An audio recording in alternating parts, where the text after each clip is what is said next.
Hi everybody. I'm grateful to be part of your Peaceful Solution Character Education Fall 2018 conference. The theme being, it's time to unite. It could not be a more appropriate theme in today's world. First, I want to say thank you to William. I just have really been inspired by following the quotes that he's been putting out there. So I've been kind of following you guys through William. Since my visit in 2010,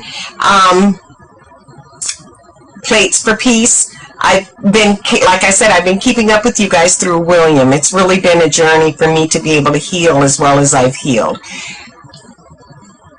One of the things that I love about the character education is because I really strongly believe in starting with the man in the mirror. Character education is something our world is truly missing. We all need tools to survive, and the tools shared by Peaceful Solution, I believe, are the tools to help each one of us survive. As most of you know, my son, United States Army Sergeant Michael Pedersen, was killed in the Iraq War in 2003, which would change me and my family forever. And as we also know, there were no weapons of mass destruction. And as we also know, many of us believe that it was based on greed and lies, which we know are basically the basis for most wars in today's world. My journey after my son's death to find answers was to find a place where I would be able to live with this huge hole in my heart and my soul. War is never the answer. Yes, I do believe at times we do need to defend ourselves, but that's much different than just going to war. We need to stop terrorizing people because we want what they have. In this case, as many of us believe, it was about the oil. Today, we still have Americans over there working in the oil fields. So what was the war really about? Losing Michael sent me into a pit of darkness for many years. I fought and struggled my way back to the land of the living. I had to forgive those that sent my son to his death for what I believe were the lies. I forgave so that I could finally move forward in my life, which I've been trying to do. I was tired of giving power to the greed and the lies by keeping me in the darkness and the pain. We are not responsible for the actions of others. We're only responsible for our own actions. And if we have a pure heart and are positive within ourselves, we can get through anything. And I believe this is what the character education teaches.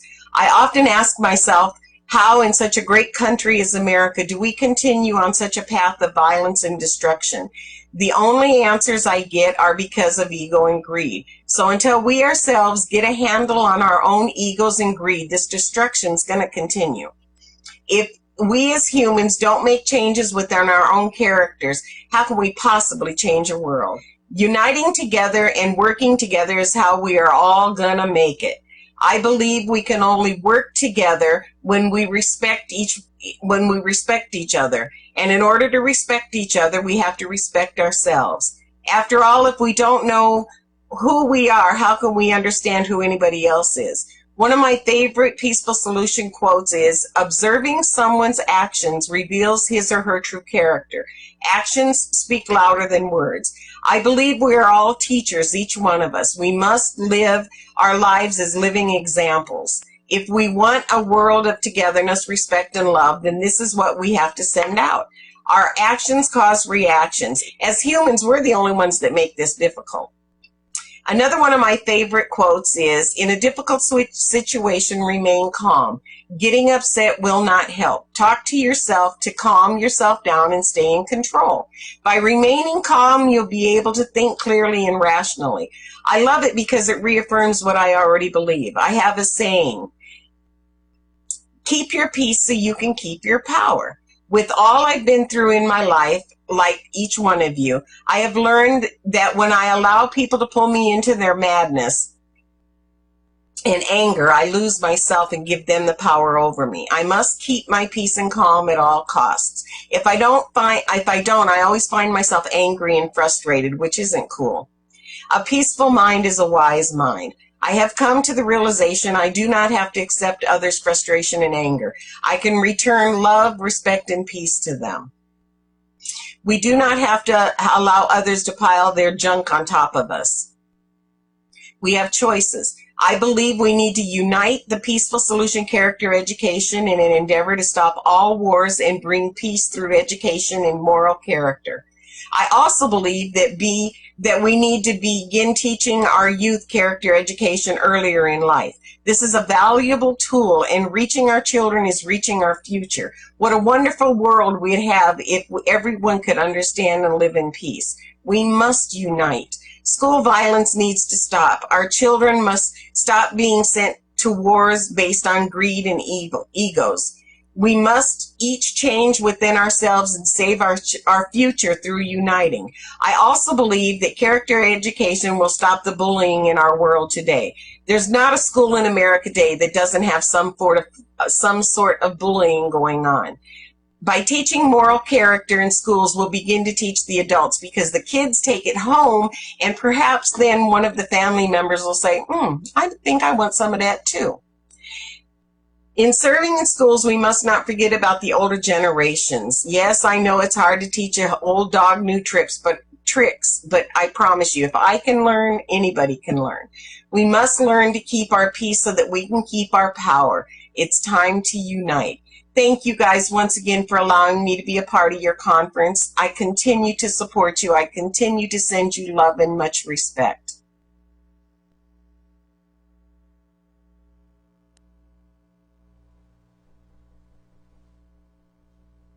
Mic check, mic check. Mic check, mic check. Mic check, mic check.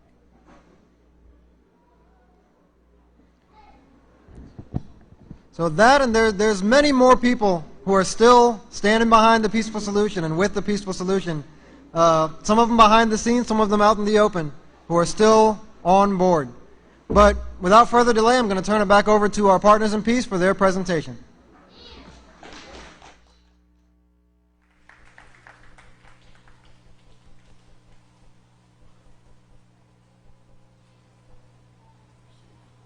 Okay, wasn't that a great presentation from our partners in peace? All right, so now the girls have a presentation for us today. So without further delay, I'm going to go ahead and introduce them.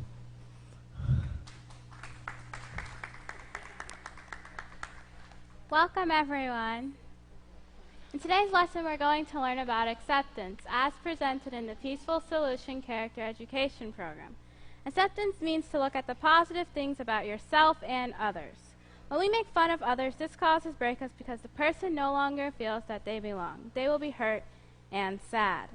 Let's watch as Mandy and her friends learn it's better to be kind and accept others, because it's not about what's on the outside of a person, but it is what is on the inside of a person that really counts. Mandy and her friends were in art class when a new girl arrived. She sat at a nearby table and watched them paint. Look, there's a new girl over there. Let's ask her if she wants to paint with us. Brenda, one of Mandy's friends, said. Don't ask her to paint with us. Look at her clothes. They look funny. Then Brenda and the other girl started to laugh.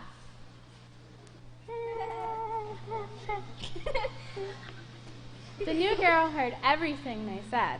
Hurt and disappointed, she got up and started to leave. Mandy was ashamed of the way her friends treated the new girl. Don't you remember when you first came here? Your clothes weren't exactly in style. It doesn't even matter what a person's clothes look like. Clothes don't make the person, and besides, we're going to make a mess painting anyway. Remember what we learned in the Peaceful Solution Character Education Program classes? When you treat people that way, you hurt their feelings. Mandy called out to the new girl, Hey, don't go.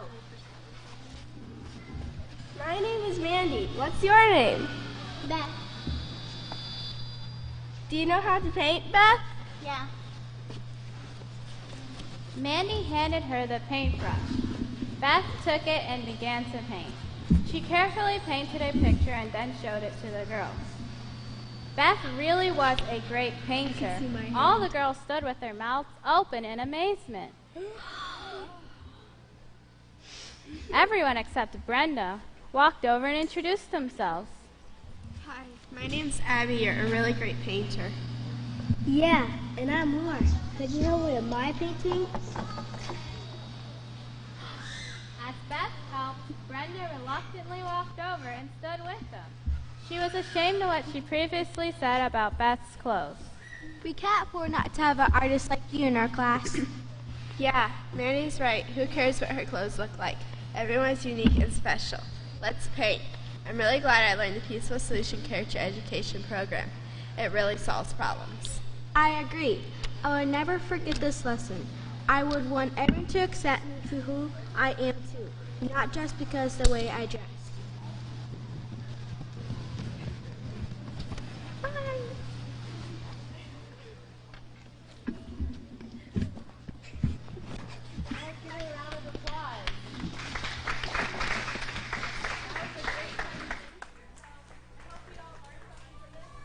Just to accept other people, no matter how they look or how they dress. So now we're going to turn it back over to our partners in peace.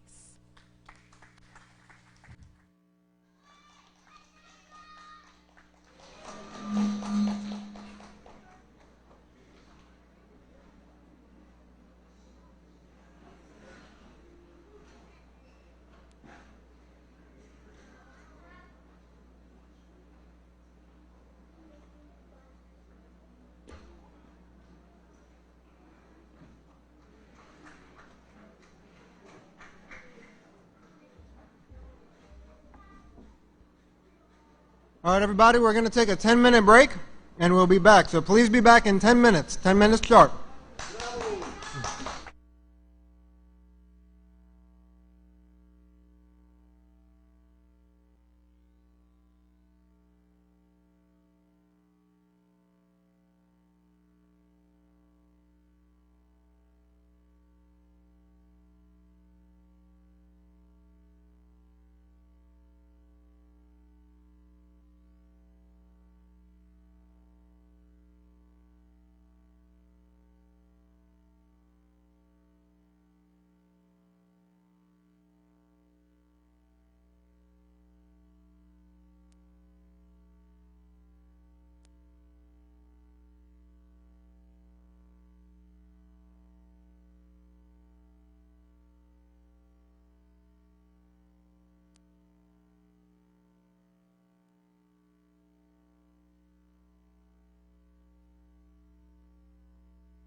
following and implementing the concepts of the peaceful solution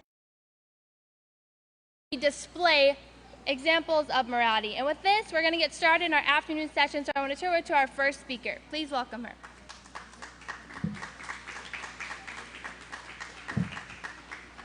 Hello, everyone.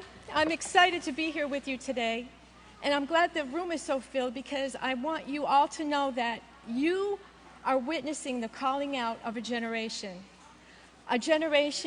that must come to know what the true meaning of unity is. You see, because society has a misconception of what unity is. They don't understand true unity. And we can see this almost daily in the news with the protests and marches, and when people gather together, they think that they're united under a cause, but they're really not united at all. They're in disunity. They have protests with counter-protests at the same locations. And really, it's a delusion. It's a delusion of unity, and it's worldwide. What they are really is warring factions coming together against a perceived enemy. It's widening of separations, and it really sows seeds of conflicts, and it fuels retaliations, intolerance, hatred, violence, war, and then ultimately death. This disunity and this mentality has given birth to a generation of children who have only known violence, who don't even have a memory of a life before bombings and fear and neglect and loss. It's a generation of children left emotionally and mentally traumatized. There was a study that was done, it was published by the Journal of Prevention of Medicine and done by the CDC and Kaiser Permanente. It's called the ACEs study. It means adverse childhood experiences, and it identifies this trauma, the trauma that I spoke about, as toxic stress. And you can see what that word toxic is: poisonous. It's poisonous stress. And it describes it as a chronic activation of a stress response system, and it leads to profound changes in brain development, particularly in children.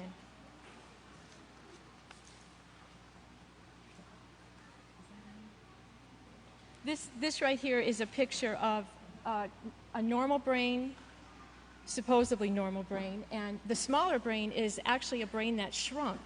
And what occurs with toxic stress is it actually shrinks the neurons in the brain, and it hinders development in a child's brain. Children who suffer from extreme neglect due to many factors, including psychological abuse, emotional abuse, sexual abuse, mental abuse, neglect, physical neglect, and loss of a parent, really loss of a parent for any reason. That could be from divorce, separation, death, and it actually shrinks the brain, so the child is not able to develop emotionally and mentally properly. They can't learn to regulate their emotions when they live in this constant state of stress.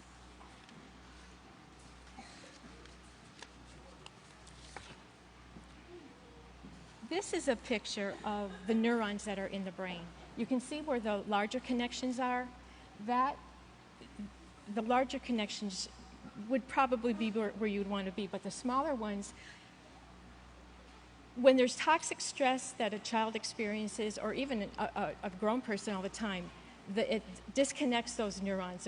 They're disconnected, and it disrupts the mechanisms that are in the brain, in the brain's memory and in the emotional center.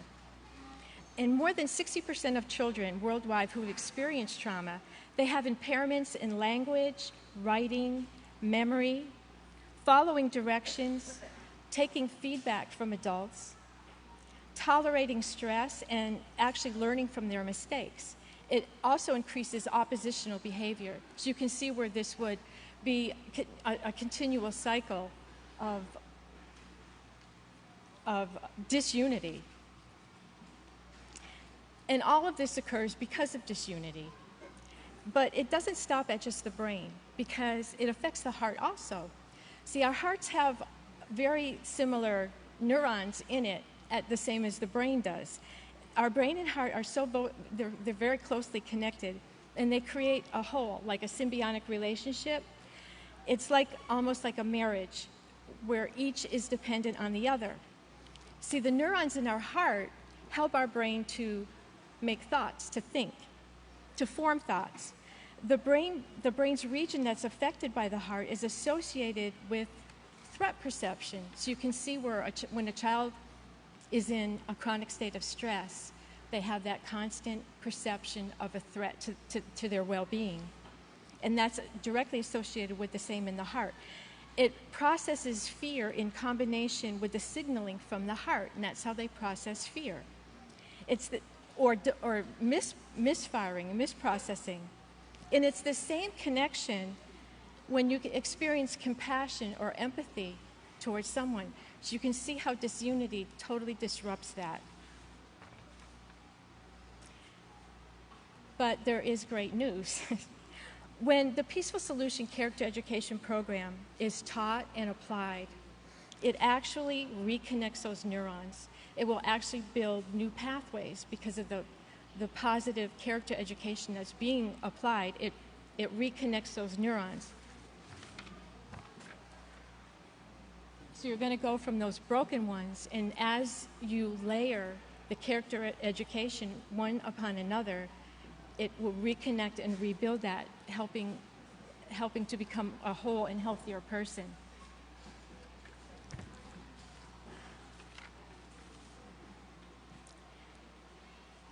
The ability of the brain to do that, and also of the heart, it's called neuroplasticity. Even though, positive thinking can help to do that, but not in the same capacity that the Peaceful Solution does. Because the Peaceful Solution concepts that are taught, they actually do the healing, the total healing in the mind and heart. We know that the Peaceful Solution Character Education, it changes the mind and the heart. But when you look at it this way, it really changes the mind and heart. It creates new pathways. It's the Peaceful Solution actually teaches what true unity is.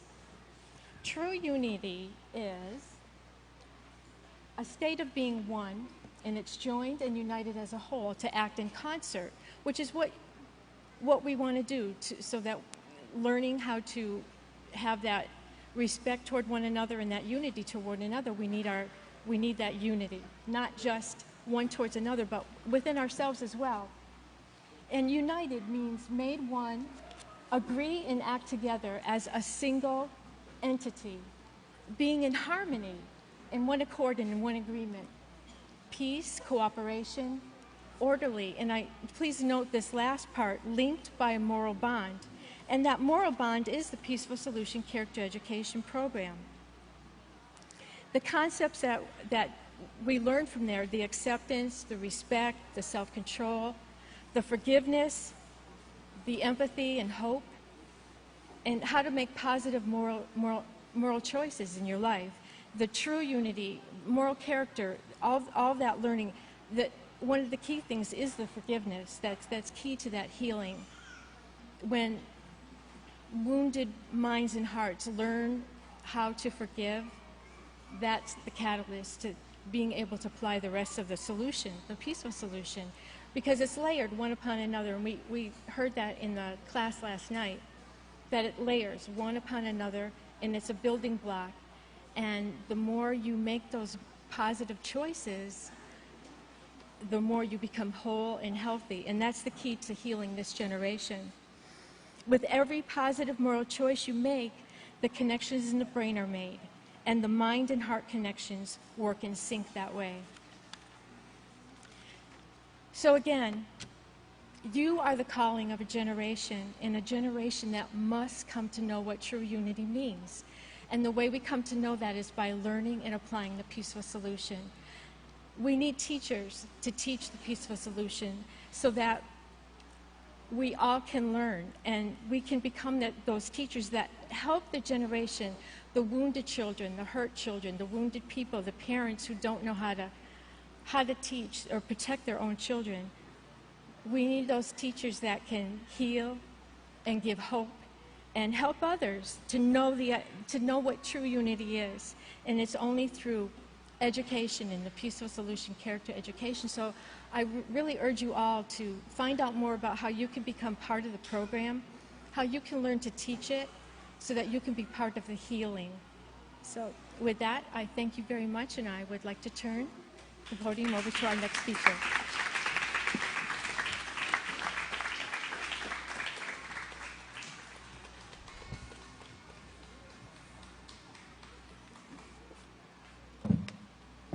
Hello everyone, my name is Hazel and I'm from Guyana, and today I will be speaking on intolerance in the world today and in our society. And my topic here is a hope for a unified world where intolerance ceases to exist.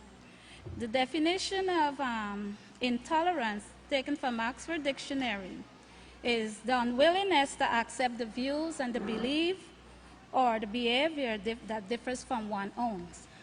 Simply put, intolerance is the opposite of acceptance, and it came in many different forms, such as stereotyping, prejudice, and discrimination. Intolerance is when directed at a community, individual, or the world. It produces fear, anger, resentment, and even war. We see in the world today that intolerance is no nation is exempt from this evil of intolerance. It is a self-sustained vicious cycle that is plaguing our world today. It is a new norm. We saw that there is a social disorder due to intolerance in the world. The intolerance attitude begins when one judges each other as unworthy to live in peace and security because of superficial differences such as the color of the skin, the culture, political differences, and religion. If this attitude of intolerance continues in the minds of individual or nation, it can pass down to the future generation that will continue to practice this vicious cycle. May I have my first slide? Intolerance leads to violence, conflict, distrust or fear, hatred, and the devaluing of human lives. Regardless of our differences, we must have a fundamental value and respect for all human life. We see there's many examples of intolerance shown down through the history to this present time. And I was checking out intolerance in the world, and Holocaust was one of the first that came up. But while I was checking on Holocaust, there's a group of people, the Gypsies, and it sparked my attention, so I decided to research this group. And in the Second World War, along with the Jews, the 6,000 Jews that died, there were 500,000 Gypsies known as the Rama people. As much as close to 1 million of this group of people died in the Holocaust. They were persecuted, they were deported, enslaved, and hundreds were incinerated in a Nazi oven. Many countries in Europe, 99% of this group of people were wiped out during World War II. Even in the world today, this group of people moved from India to Europe about 1,000 years ago. For centuries, they are placed at the lowest level in the rank of the social scale, and it still is today. Many countries in Europe passes laws to suppress their culture and keep them out of mainstream. Millions of euros are funded by EU to help this group of people economically and socially. But none of the funding have reached this group of people. All this have come to is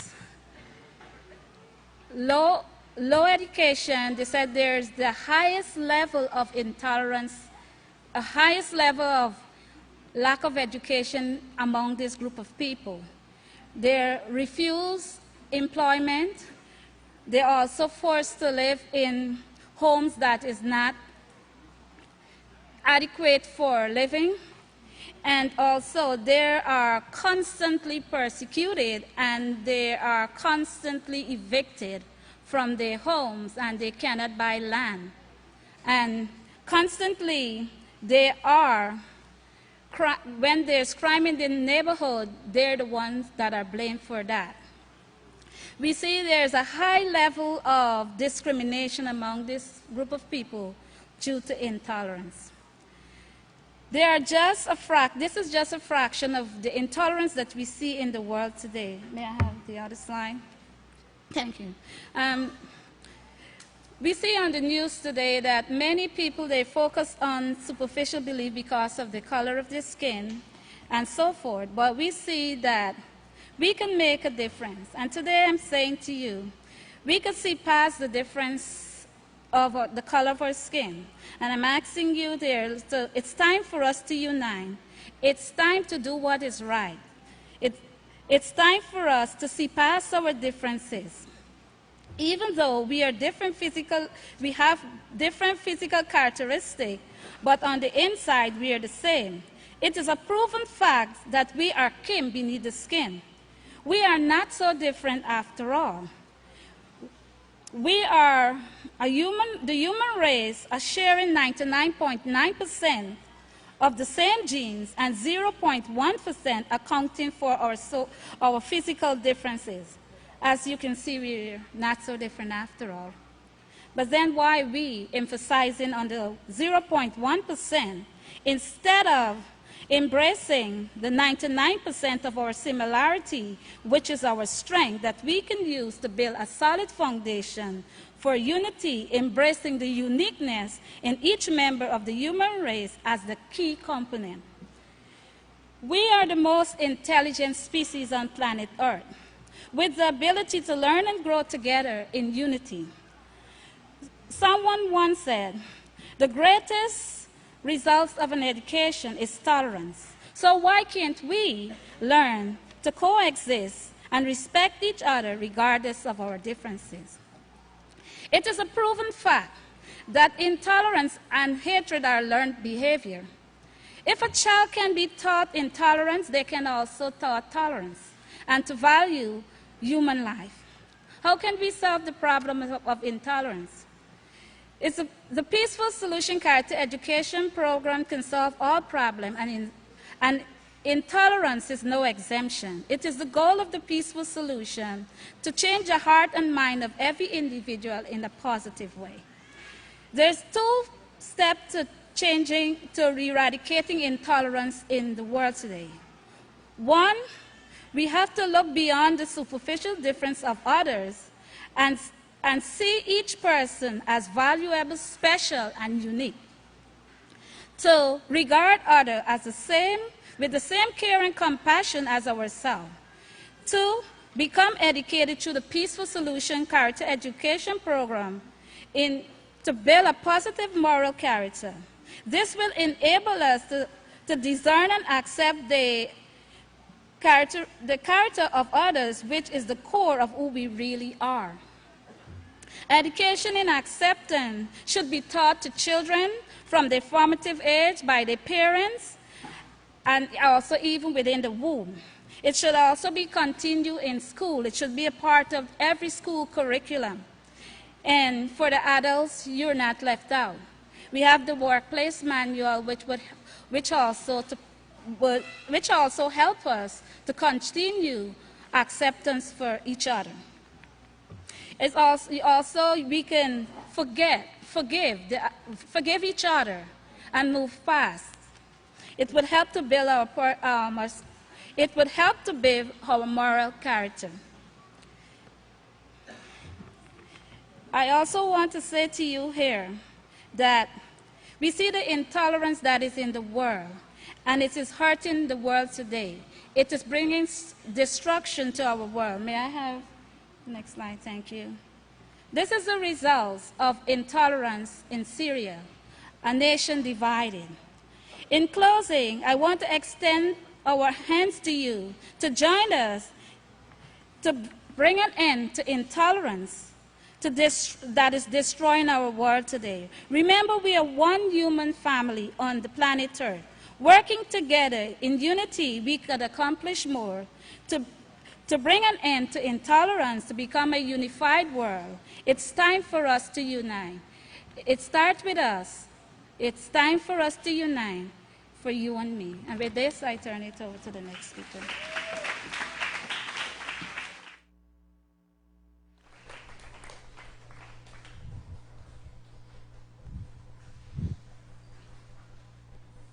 Hello, everyone. My name is Kana, My name is Leah Vize. and the title of our presentation today is Break the Ice. I want you to imagine that we're about to go to a very cold place to go ice fishing. And it's completely frozen everywhere, and it's icy everywhere you go. And then as you go along, we end up finding this frozen lake. And yes, even though it's frozen, it's still beautiful because it's full of life and has so many different creatures and different kinds of fish. But you would never know that, would you? You would never know that, not unless you break that ice and dig in. The same goes with people. When it comes to accepting someone out, society can be very cold and intolerant. This leads to conflict and hatred. Let's break down how this occurs with the equation of hate. So it starts with intolerance, which is whenever we're unwilling to accept another person. So let's say, for example, you got a new coworker who really likes the color blue. And she likes blue a lot because almost all her belongings in her office are blue. However, you don't like blue at all. You actually hate that color, which is okay, but you're not willing to accept that she does. So then you're going to become inconsiderate, which is displaying a lack of thoughtful concern towards others. You may start to be intentionally hurtful towards your coworker. Maybe start calling her names behind her back and then going in her office, go rearrange all her things and she's not looking. Little small things like this that show no regard for her feelings. This turns into racism, which is the mistreatment of a group of people due to nationality or ethnicity. So then you could start being inconsiderate and cold towards anyone who likes the color blue. This becomes discrimination, which is the treatment based on class of category rather than an individual's own qualities. It's like prejudice. You begin classifying anyone who likes the color blue as a bad person that you shouldn't be around. This finally brings us to hate. The intense, extreme dislike of someone. Next thing you know, you have a strong hatred for anyone who likes the color blue. This is just a simple example, but many are hated because of small things like this. This equation exists because of a lack of acceptance.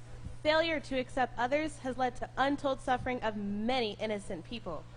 Why must people be humiliated just because of the color of their skin, where they're born, or even how tall or short they are? So starting with ourselves and the people we see and interact with every day, we can learn to be accepting of others regardless of their differences. So let's start breaking this ice. You may not always see the differences others have. Let's say, for example, someone had an injury. They seem to recover okay, but at times there are still challenges they face because of the injury. Just because you don't physically see something doesn't mean it's not there. No matter what a person goes through in life, they should always be treated with care, concern, and compassion. Don't make someone who has an injury feel like they are less than you. So we're going to go over 4 steps, and step number 1 is get to know others. People tend to disrespect others because either they don't know enough about them or they don't understand them sufficiently. So we should take the time to get to know others before we decide that we don't like them. Because think about it. How can you hate someone you don't even know? Start with simple icebreaker questions. Some examples are, where are you from? How many siblings do you have? What foods do you like to eat? What are your hobbies? Become familiar with the people you interact with. Learn about their needs, feelings, likes, and dislikes. If you learn they don't like certain things, you could avoid doing those things in their presence. Now, in order to have a positive relationship, we must be respectful in our interactions. And this includes being courteous by using words like please, may I, thank you, and also excuse me. And also by being kind. And it doesn't have to be huge, grand gestures, just small things. Like if you see someone coming and their hands are full, open the door for them. or greeting others when we see them, and also by not hurting them intentionally. A respectful person is willing to go the extra mile in order to be courteous and caring to everyone. Take the time to find out who someone is on the inside. Skin color or nationality does not make or break a person. Learn about a person's character. Character defines the way you treat yourself and others. It's not as easy to recognize a person's character right away as it is their personality. If you avoid someone just because of how they look or what they like, you may miss the opportunity to get to know someone who is compassionate, respectful, honest, or patient. Take the time to learn about a person's character regardless of their personality. We should respect all people, even if we don't fully know them. Step number 2, look at what we have in common. After getting to know someone and learning a lot about them, you can find ways you can relate to one another. Don't focus on our differences because many of them we can't even control, like our skin color, our eye color, hair type, height, or even accent. These are things that people don't choose, so no one should be rejected because of them. Acceptance means acknowledging the many similarities that exist between each member of the human race. We are 99.9% alike.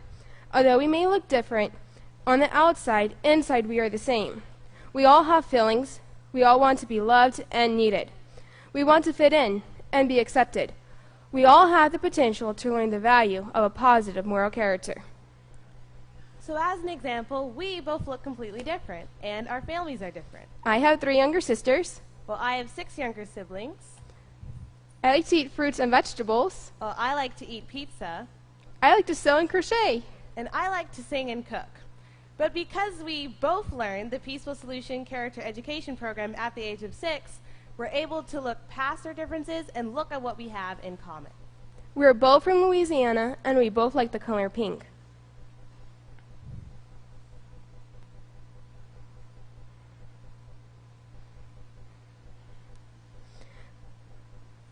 Wouldn't it be terrible, wouldn't it be sad, if just one single color was the color we had? If everything was purple, or red, or blue, or green? If yellow, pink, or orange was all that could be seen? Can you just imagine how dull the world would be if just one single color was all we got to see? Instead of finding reasons to annihilate each other, let's focus on the similarities we share. Step number 3, embrace others' differences. With so much emphasis put on our physical appearance or where we come from, you would think that we're very different. But remember, we're 99.9% alike, and that only makes us 0.1% different. And that small little percentage, that's what makes us all special and unique. No 2 people are exactly alike. Even twins, they have differences too. And the world would be a very boring place if everyone was exactly the same. Just think about living in a world where everyone talked like you. Everyone acted like you. They looked like you, and they like the same things as you. That would be very, very boring and even a little bit weird. So, there's nothing wrong with being different. We should respect the various nationalities and cultures of others. Step number 4, everyone should feel valuable and respected. People come in all different shapes, sizes, nationalities, and cultures, but that doesn't matter. Everyone still deserves respect. No one should ever be made to feel unimportant or like they don't have value. Everyone is special, which means they do have value. Don't let the fact that someone looks different stop you from being respectful and polite. Because many are teased and bullied, mistreated, and made to feel unimportant, many innocent lives are constantly taken. And many suicides, they also take place because of this. No one should be made to feel as if he's less than he is, just so someone else can feel great about himself for a short time. Imagine how it would feel to be hated and disrespected about the physical traits you had no control over. Part of being accepting of others and having consideration is having empathy. Empathy is putting yourself in others' shoes and asking yourself, how would I feel if someone treated me this way or made fun of me? If you know you wouldn't want to be put down or belittled, don't do it to someone else. Always remember that people have value and must be respected because they're living, breathing members of the human race. They have goals, abilities, and potential, and they can build a positive moral character and be productive members of society. Respecting diversity means not teasing, putting down, or ignoring others. We need to make a conscious effort to be respectful and compassionate towards others of different cultures. We have a responsibility to respect others no matter what. Treat others the way you would want to be treated. By doing so, you may discover a friend you didn't know you had. Once we get to know others and respect each other's differences and are able to treat each other with care, concern, and value, we can turn enemies into friends. It is time to break the ice walls we have built around ourselves, the ones that prevent us from being accepting of others. Remember, we're only able to truly see the beauty of diversity once we break the ice and dig in deeper.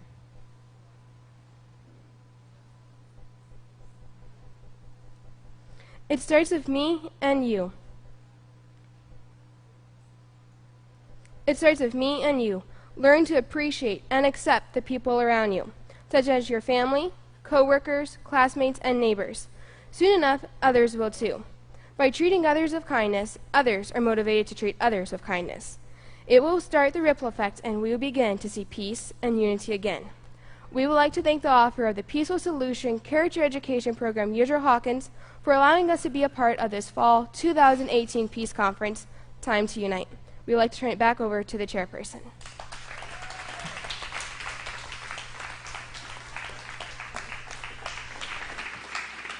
Let's give our speakers another round of applause. They did an excellent job. So let's kind of do a recap. So we learned how stress not only affects our brain, but it also affects our heart, and how when you implement the Peaceful Solution Character Education Program, it makes these pathways. And over time, when you implement the Peaceful Solution and you make these right choices, it kind of rewires your brain.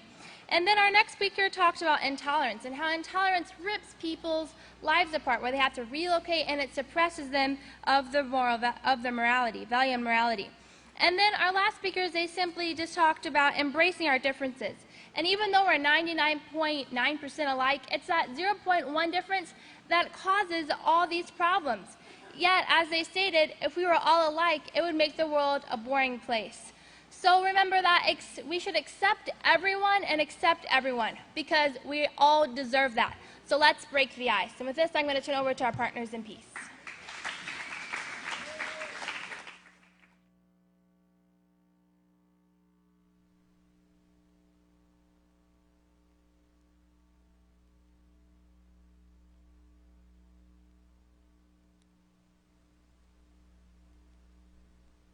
Test. Okay. They did a really, really wonderful job. Everyone give them another round of applause.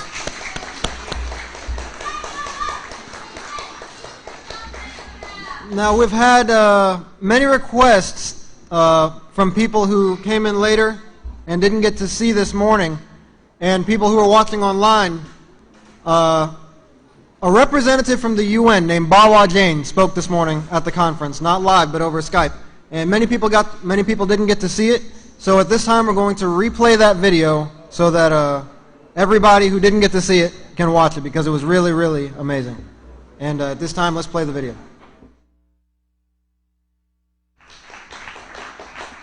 Great morning to everybody. How y'all doing? Fellow chairman, Peaceful Solution honored guests. We have dignitaries here. And also our fellow Peaceful Solution family. For over 40 years, Yusra Hawkins has worked tirelessly, with a single-minded zeal to show all nations the way to stop the horrors of war and enjoy true peace and abundant living.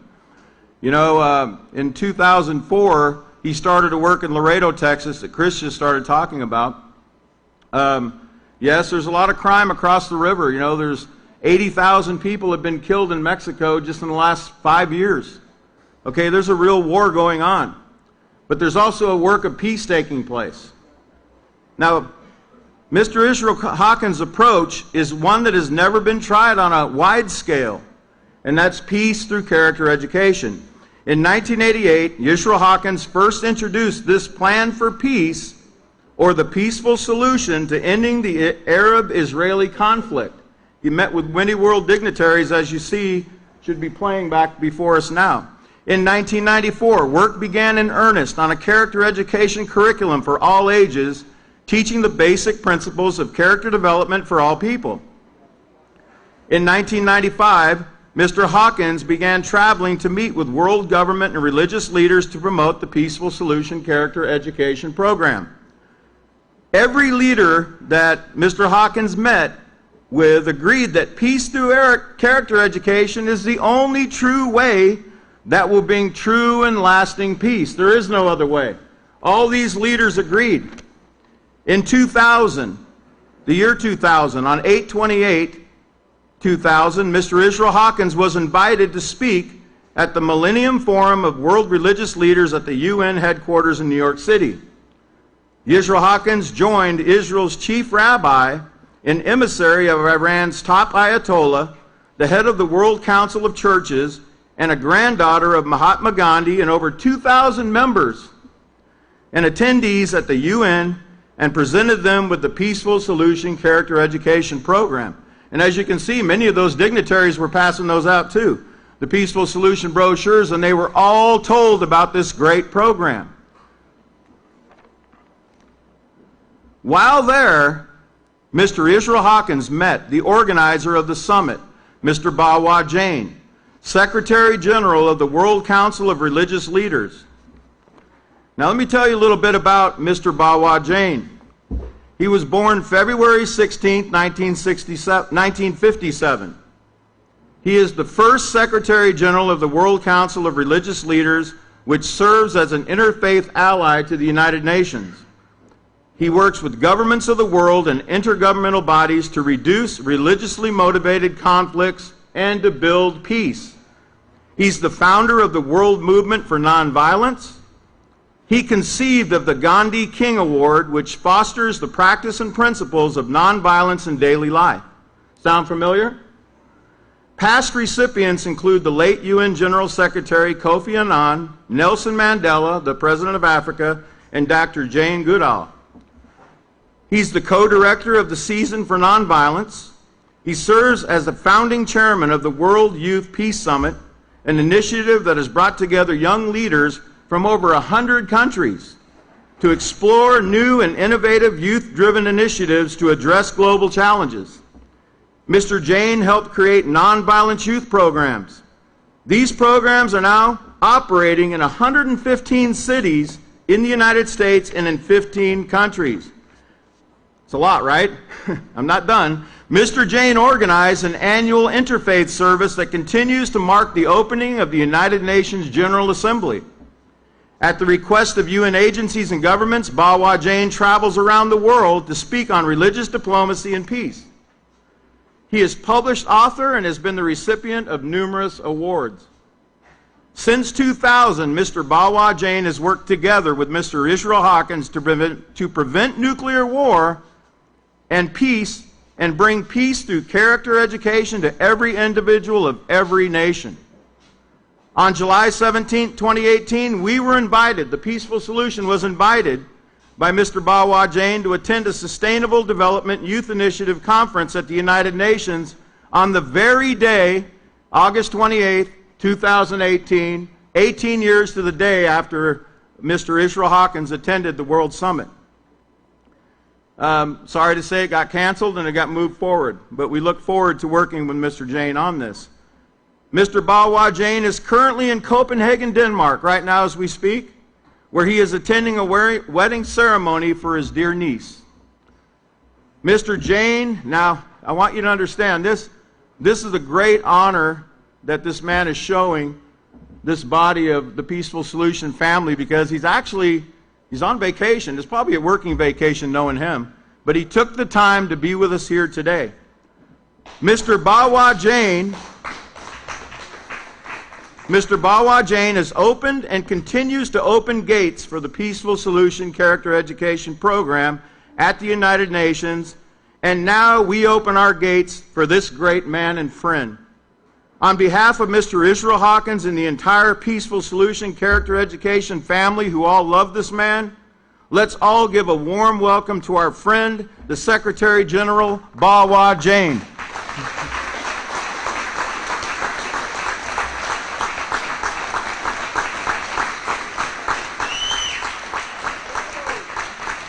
Thank you. Thank you very much for that warm introduction. It's good to connect with you all once again. Yes, I am in Copenhagen attending my niece's wedding, but I know how important this opportunity is, and I cannot let it pass by to communicate, especially with the youth. I recall with great fondness my time together with Mr. Israel Hawkins some 18 years ago.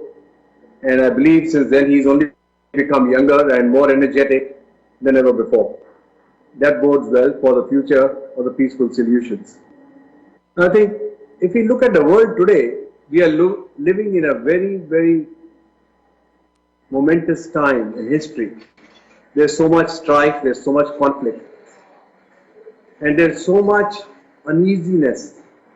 To me, these are perfect opportunities and perfect moments for something unique and inspirational to take birth. I always say that it's only in times of adversity that you truly demonstrate the inner core, inner being, and the strength of one's character. We are in such times now. Wherever we look in the world, we see a lot of unrest, uneasiness. So the work that you all are doing and the work that we are committed to is indeed extremely, extremely urgent. And I can at least say, it's not just important, but it is absolutely incumbent upon us. It behooves each one of us to do whatever we can so that our fellow brothers and sisters, our human family, not one person is allowed to suffer. Just not going to help us if somebody is allowed to suffer.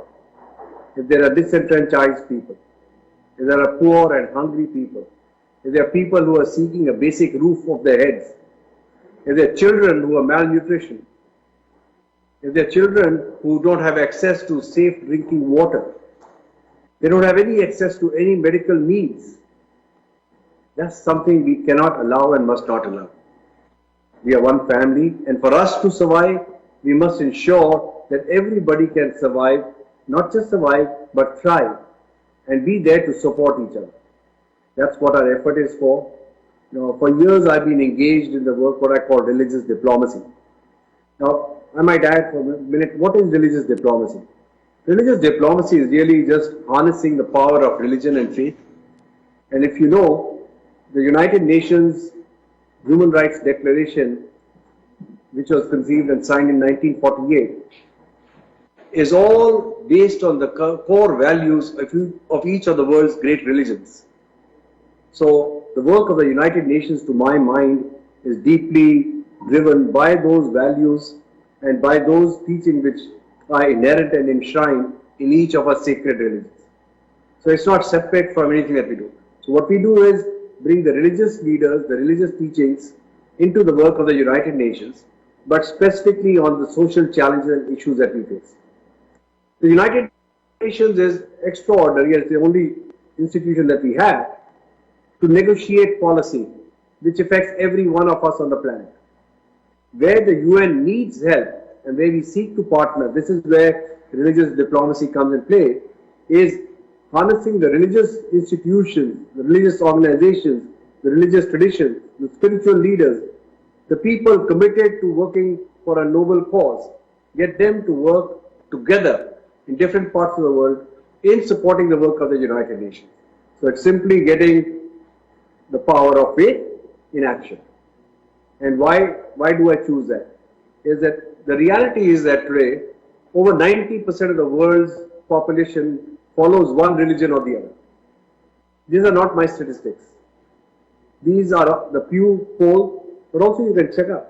So tell me, which political outfit in the world, any government of the world, do they enjoy 90% of support, following, or outreach?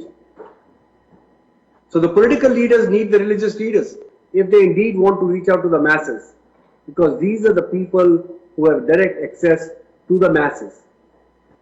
We try and provide that link, the bridge, to bring those messages of government, the messages of the international institutions like the United Nations to every human being on the planet. And we must come together to address these challenges together. Look at the issues of the climate control.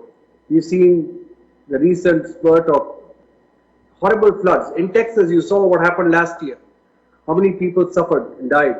This year, recently in North Carolina, South Carolina, all along that eastern seaboard. Just recently, you saw that. Last year, it was Hurricane Irma. Each year, these storms are increasing. And we have to be there to support each other. We must do something so that we can ensure that the future planet that we want to pass on to our children and our children's children will indeed be a better place than what we are living in today. That they will have a secure future. That they will be more responsible in giving back to the communities, not just seeking to exploit and for themselves. Because I think if you only want to live for yourself, then think only about yourself. But if you think that you'll survive that way, I think you are sadly mistaken. Because if we do not care for each other and nurture the planet, there will be no existence. Look at the issue of nuclear weapons, for instance, right? Humanity has created all these weapons of mass destruction that at the press of a button, in a split second, millions and billions of lives can be destroyed. In fact, we have so much nuclear weapons on the planet that the entire planet can be wiped off again and again and again, many times over. Is that an environment which we can allow to continue? We cannot leave the future of our children just at the whims of one person who may choose to press that button and annihilate all humanity forever. We cannot allow that.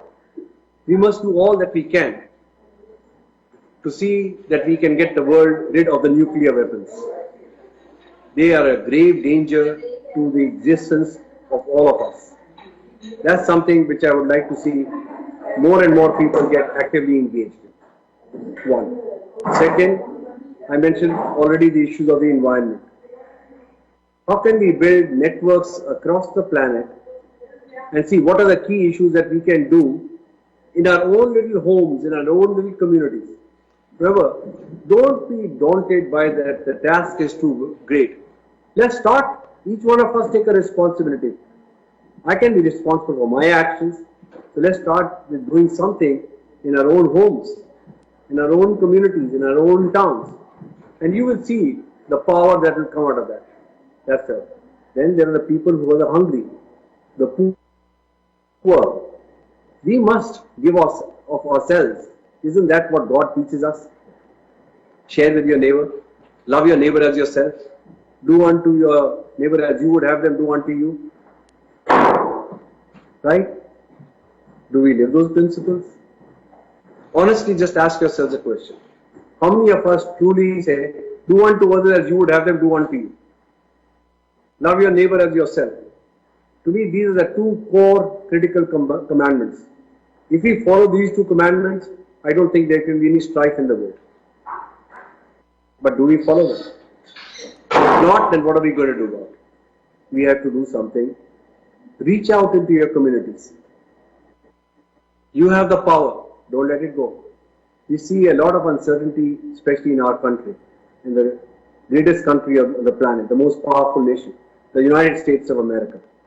Today, there are inner fabric, the moral fabric of our society is being torn by bias and discrimination and differences.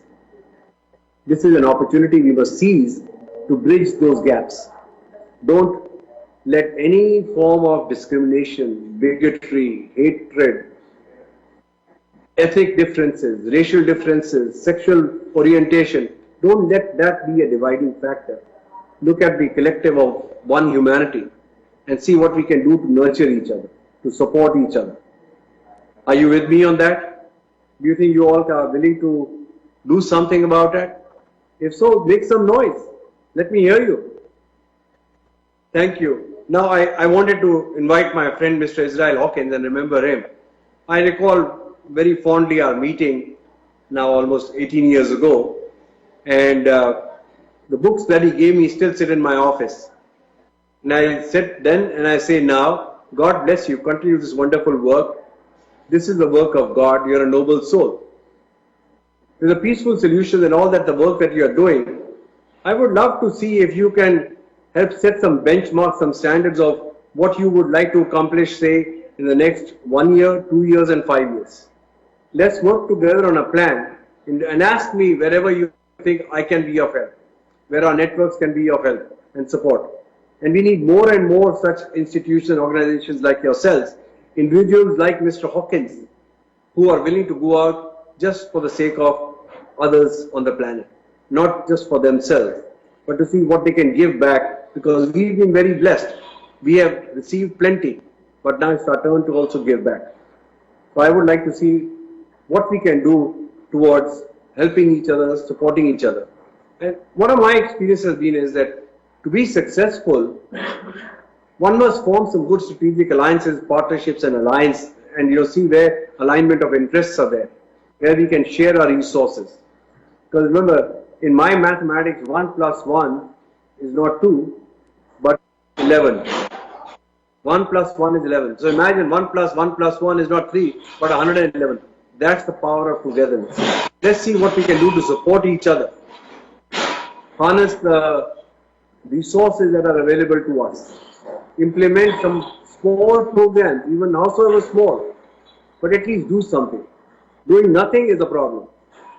Doing something is a huge, huge contribution. Don't underestimate the power of one individual. It only takes one individual to change the planet. Remember? Now, I might tell you, what is it? Let me ask you a question. If this were the last day of your life, what would you most want to be remembered for? Think to yourselves that if tomorrow you're not going to be alive anymore, how will people remember you? Then reflect. Are you happy with that? If not, then go do something till the last days of your planet. Till the last time that you're on the planet, every breath that you breathe. What you want to give back. What you want people to remember you for. Okay? Think about that. One. Make those changes that you'd like to see. How people remember you.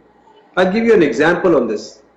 I'm sure all of you know about Alfred Nobel, the man who created the Nobel Prizes.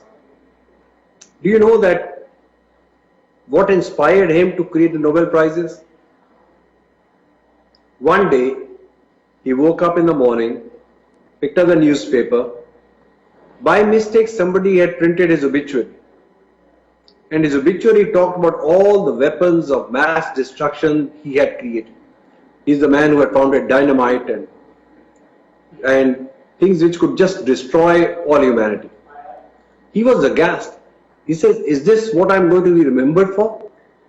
Is this what I want to be remembered for? He said, no, I'm going to change my legacy.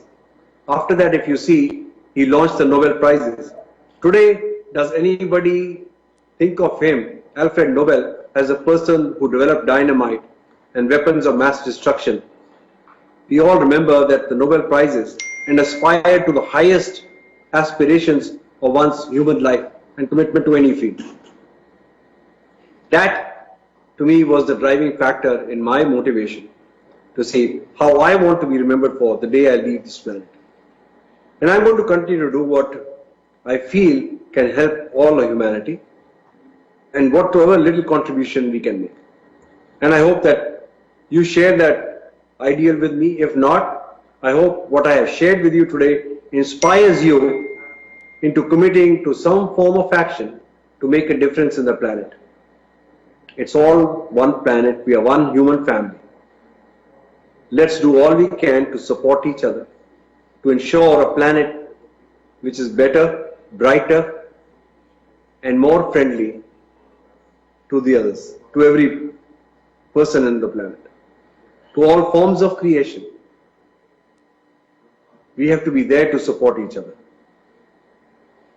I hope that next year, when I see you all, you will give me a whole list of things which you have done between now and then. Specific things which have touched the lives of people, which have helped the lives of people, transformed the lives of people, which have lifted up people, that indeed we can all be proud of when we go away from this planet, of what we gave to the planet rather than what we take away. Let's nurture that as a habit, to give and give and give. For the greatest gift one can give is a gift of giving, not receiving. That is the greatest joy. Try it sometimes. It is infectious. The more you give, the more it nourishes you, the more you get energized, the more it builds core of your inner strength to continue to do more. So let's do something that our Heavenly Father can be proud of. Say, these are my children, they are good children, and they will ensure that the world will be a better place for all of us. God bless you. Thank you. I'm open to any questions, any things that you would like to raise. Please do. Thank you. Thank you. And I've been working with Dr. Hawkins for many years and helping teach character education along with many people. And he has always used a story about you to inspire us about how we can get things done. And we've seen the Peaceful Solution Character Education change many lives. We have teachers, judges, world leaders who all speak highly of this program. But pondering your question, are we getting done with what we want to get done in life? I think we here want to know, and asking with all humility, we're doing some things, but what more can we do as an organization? What more can we do from your point of view to help better not only ourselves but society as a whole on this planet? I think one of the first things is we have to acknowledge what are the challenges facing each of our communities. Can we be honest and just make an assessment, do an audit of what are the issues which are most pressing in our own communities? Make a list of this, literally. And then start saying, what is it that you can do to help address some of those challenges? So one is make that list. Second is I want to ask you if you would be willing to designate some teams to local schools in your area, specifically with the youth. Reach out to them to see, go and identify who are the outstanding people or who are the people you could motivate in schools on being the heroes of the school. People who are willing to commit to helping those in need. Remember, bullying is a big problem in schools. People who are willing to go and stand up to the bullies and ensure that nobody is discriminated for whatever reason. That's the second part. Third, I would ask is, how many people in your own communities and your own networks know about the days which are sacred to other religions? So I said, pick any religion that you want. Said 3 religions. Let's just say Christianity, Judaism, and Islam. Let's start with that. Do you know what are the days sacred to each of those 3 traditions? What do they mean? Identify those things, educate people on what is the true meaning of each of those sacred days. And let's honor each other, celebrate with each other. That will help inspire some trust, it will build bridges, and I'm sure when you can build trust and build some bridges, you'll see that it will also give hope that maybe if there are any problems, any challenges, we can do some things together. That's the second part. But then I also move it beyond just the communities and schools, move it to your town, move it to your state, move it to the country, and create a ripple effect. And indeed, someday it can be felt in all corners of the world. I'm giving you 3 specific things. If you do that, I think that'll be quite, to my mind, heroic. And I would be very gratified to see if we can build that kind of a movement, that kind of a momentum, that we can start to educate people, be there to support each other, and share with each other. Thank you very much for your answer. You know, we set a goal. We taught 1 million students in 30 different countries in the past year.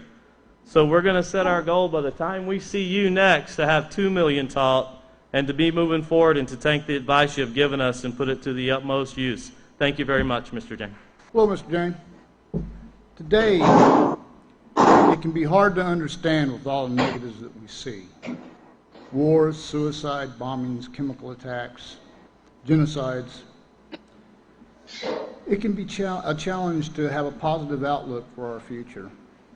This program has helped me, and I know I can't be the only one that feels this way. From what you see looking outwardly at this world, what can be done to help bring hope into humanity?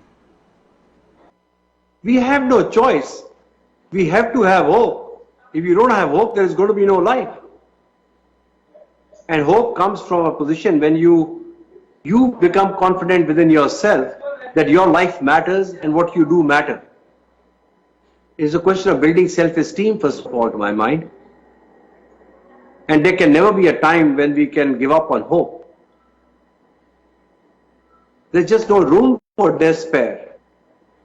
Remember, the extraordinary people in our lifetimes or even in history are the ones who, through the most adverse and difficult circumstances, chose not to give up and chose to have hope. Remember President Nelson Mandela.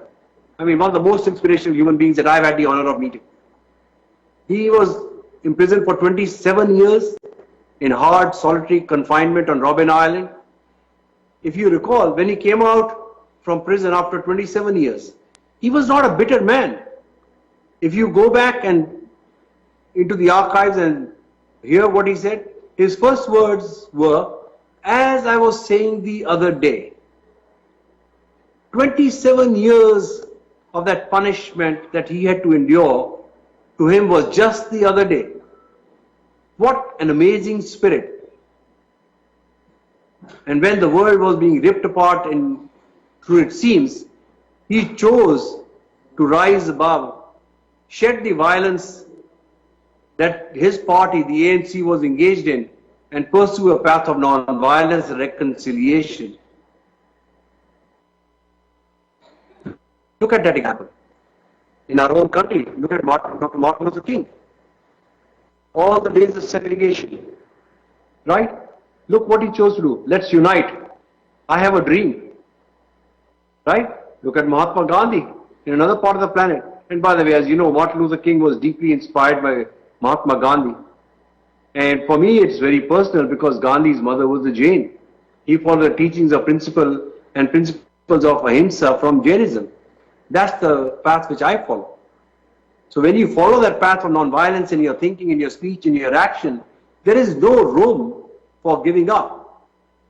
You have to pick up wherever most difficult circumstances might be and see that you can do something, even howsoever small it might be. Okay? Who's to judge what is more important? Each one of us is called to do something on a different level. Some at a global scale, some in communities. To me, each one is equally important, if not important than the other. Hope is something which God has given us as a birthright. We cannot shed that away. We may choose to ignore it. We may choose to suppress it. That's your individual choice. It is out there. It's up to you. Are you willing to do something? Ask yourself that question.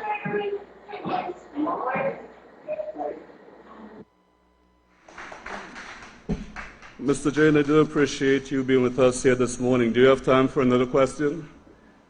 Sure. Thank you. And I've seen pictures of you with the author of the Peaceful Solution Character Education Program, Israel Hawkins, back in 2000 and also in 2001, or in 2001. And I was wondering, since meeting Israel Hawkins at the World Summit on Peace, the program that he has authored, the Peaceful Solution Character Education Program, has gone out to over 30 countries to help others seek peace. And I was wondering what more can be done to help our society as a whole.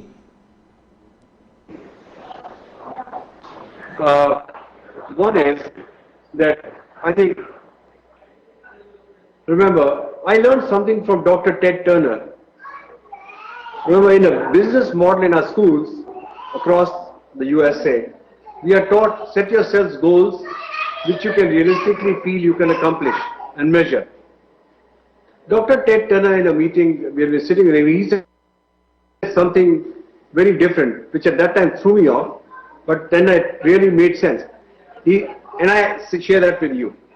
Set yourself those goals in life which you realistically feel you cannot accomplish.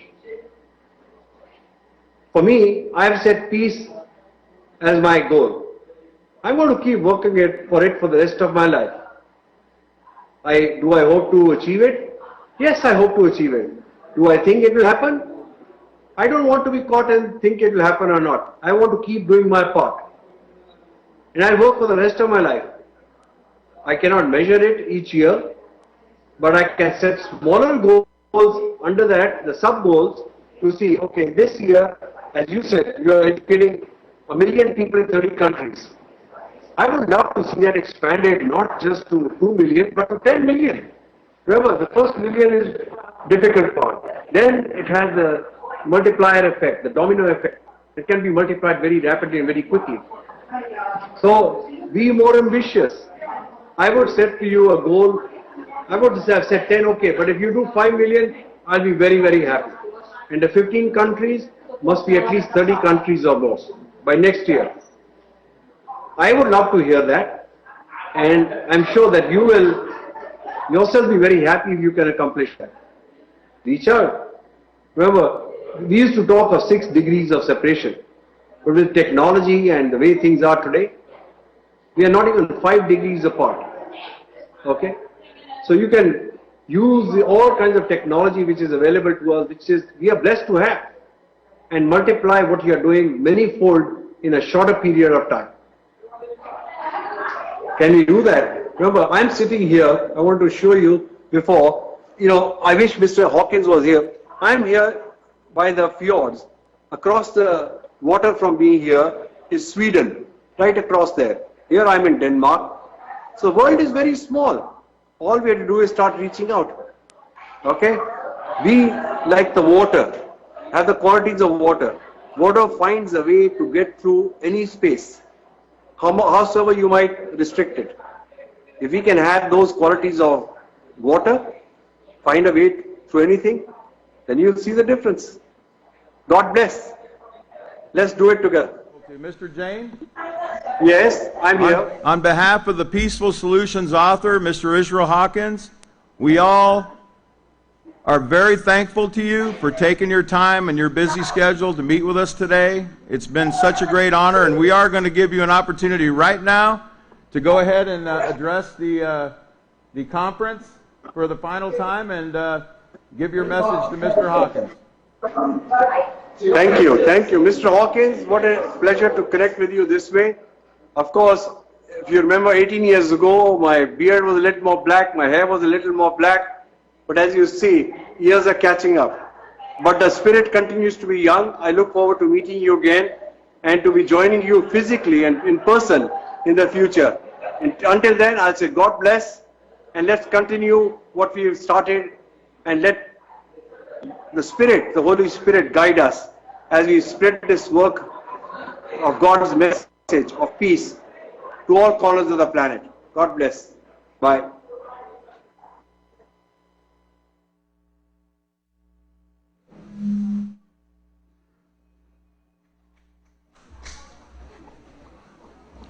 All right, everybody, let's not forget what Mr. Jain said.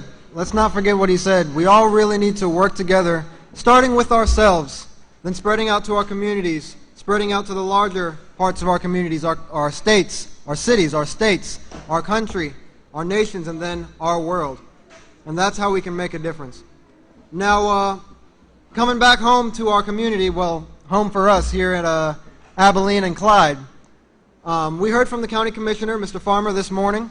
And we also have another special guest who we heard from the last time. If you were here the last time, we had him here, and he also gave a wonderful presentation. He met with us a while ago, and we got to get to meet him and get to know him, and he stands for a lot of positive values. A lot of positive values. He's a no messing around kind of guy, and he really means what he says. So that's a really great thing, and really great to have him here in our community as the county judge January 1st, come January 1st of next year. So he's a father of 5. He was born here well, not here, but right outside of here in Abilene. He's been in law enforcement for 40 years and worked as a police chief for 21 years. And he ran for county judge this year, and he actually won. And he will be our county judge here come January 1st. Everybody, please give a round of applause to Mr. Scott Niffen.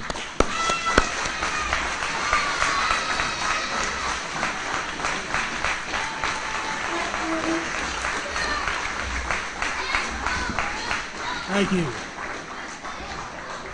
Thank you. Please sit down. I appreciate the opportunity to come and speak here to you today. It's always a privilege to come to the House of Yahweh, especially at one of the conferences for the Peaceful Solutions Education Program. This is something I believe very strongly in. And I'm encouraged to see all these young people here and how attentive they are. And you all are listening to some pretty grown-up topics. And we appreciate your attention and your commitment. Y'all are pretty brave allowing a politician to come and speak to you, and I appreciate you taking the time. I'll try not to take too much of your time because I know this wasn't necessarily on the agenda. Edmund Burke once said that the only thing necessary for evil to triumph is for good men to do nothing. We live in a world today where it seems like evil has triumphed. As a police officer for 40 years, I can tell you that evil exists in our world. Some of you may have lived in countries where evil seems to have triumphed. And it may seem that day as we listen to the news every day. We think about our community and the things that have happened here in our state, in our nation. We think about the mass shootings in Las Vegas, Sutherland Springs, Santa Fe, Texas, and the suffering that those things caused. But in each of those events, good men and women stepped up and said, evil's not going to win here today. In Santa Fe, peace officers talked the suspect into disarming without shooting him. In Sutherland Springs, a neighbor took his own firearm and chased the assailant out of that church where he was killing people. Followed him in a vehicle, letting law enforcement know where he was so he wouldn't escape. In Las Vegas, men and women put themselves in harm's way, and they removed victims from the line of fire and into cover, undercover, into safety. Those things are very encouraging to me, because those people stepped up and said, evil's not going to win here today. When I was chief of police in 2 different cities, I introduced community policing philosophy in each of those cities. And community policing is a philosophy that encourages problem solving and partnerships among law enforcement and the community. And those things are invaluable. You know, when you think about police officers, you think about arrests or citations and things like that. Well, community policing gave them additional tools for their toolbox. You know, there's an old saying, if you only have a hammer in your toolbox, all your problems look like nails. Well, those police officers had other tools in their toolboxes. And wouldn't it be great if the judiciary, if judges all over the United States had an additional tool like Peaceful Solutions in their toolbox?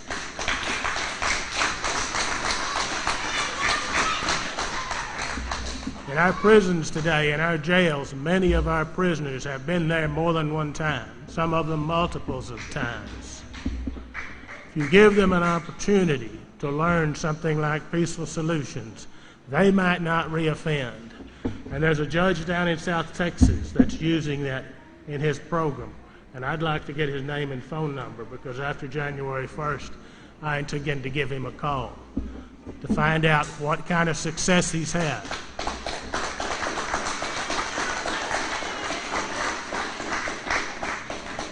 And how he utilizes Peaceful Solutions as a way to prevent people from reoffending. We may not ever be able to stop all the evil things that happen. We may not be able to stop everybody from reoffending. But if we've got that extra tool in our toolbox, if we've got something to fall back on besides putting somebody in prison or fining them, then that's a good thing. I think Peaceful Solutions may be what all people in the judiciary need to look at in terms of helping prevent people from reoffending.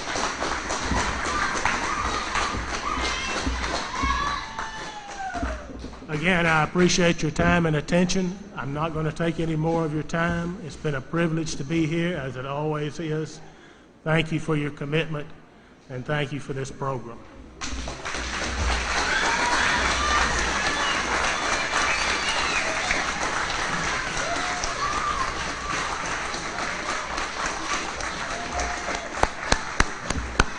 It's always really great to hear from Mr. Scott Niffen. Really always is.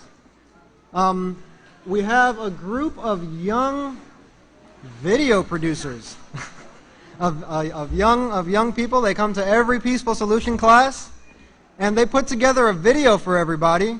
Today's just jam-packed full of stuff. They put together a video for everybody about the Peaceful Solution from one of our books, and they've come to every single Peaceful Solution class, and they're practicing it in their lives, doing their best. Sure, we all slip up and make mistakes, but they are trying. And that's how you make forward motion. You do your best and you keep trying, and you keep trying, no matter how many times you make mistakes. So, without any more delay, I'd like to present our video production team and their director. Everybody, please give them a round of applause. Mr. Michael Myers is the director. How's everybody doing? You having a great conference? Yeah, great. Now these young men worked very hard. They produced the entire video themselves, wrote the script, pulled it right from one of the books, and they worked very hard on it, as well as the puppet show that you saw.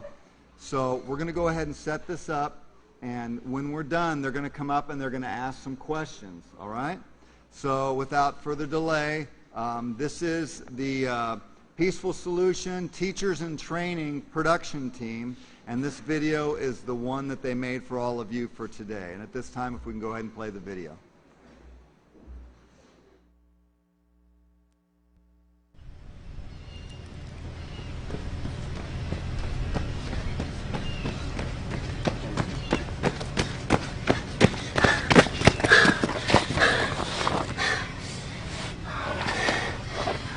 Ron, I got an idea.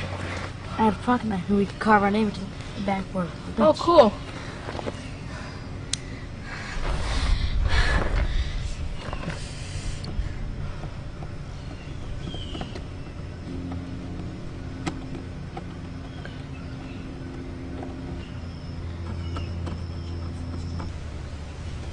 Oh, that looks like fun. Can I try it?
Howdy, boys. How y'all doing this morning? All right. Out for a little run? Yes, yeah. I saw you down the road there a piece. Must be all tired out. I mean, I know that's a pretty long track.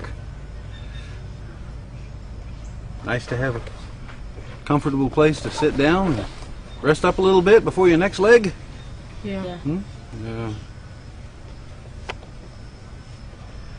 Hey, what'd you get there? I've never seen a knife like that before.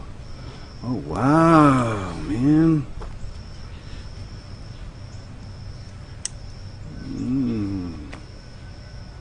You had this knife long?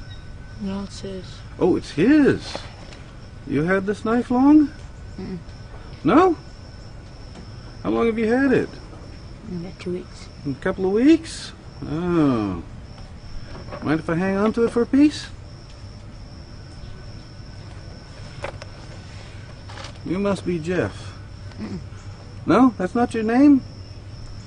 Well, you know someone named Jeff? No? You must be Ron. You're not Ron. You know someone named Ron? Wow. There's something I can't quite understand. Most people want to use their own names. You guys using names that you don't even know? No. I mean, you're carving these names on this sign here, on this bench. You didn't carve that. You didn't carve that. I guess you didn't carve it either, right? Yeah. The sad thing is, I sat right there for a while and I watched you carve it.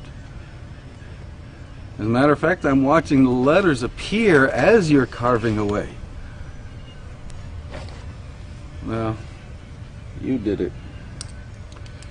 Each of you carved. I'm going to assume it's your name. And Jeff. Listen, boys, what you're doing here is wrong. This park bench is not free.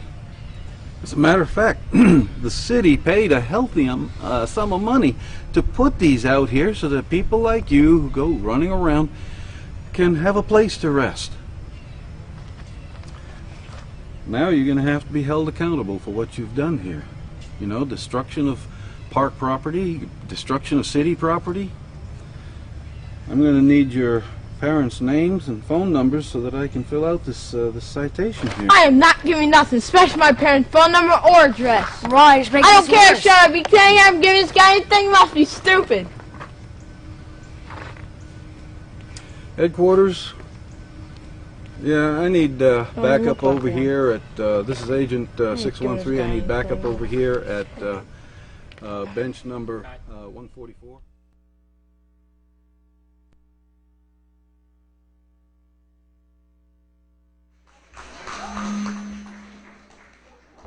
Welcome everyone. I would like to introduce you to the SOYH video production panel.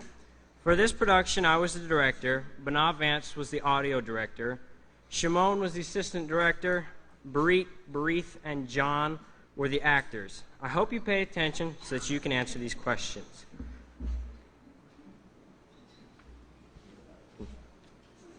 Question number 1. What would have been the right thing to do?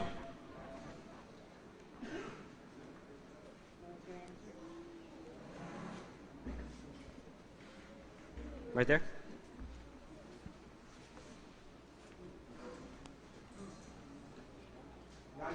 In terms of the boys? Gotcha. Yes. Okay, for them to tell the truth. Okay. Anyone else?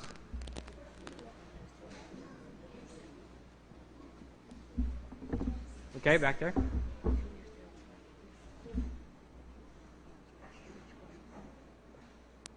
Well, they should not have damaged the property to begin with. Okay. Right over here.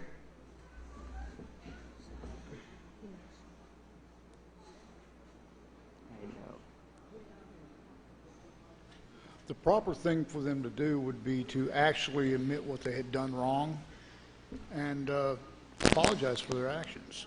Right. Okay. Question number 2. What would be the...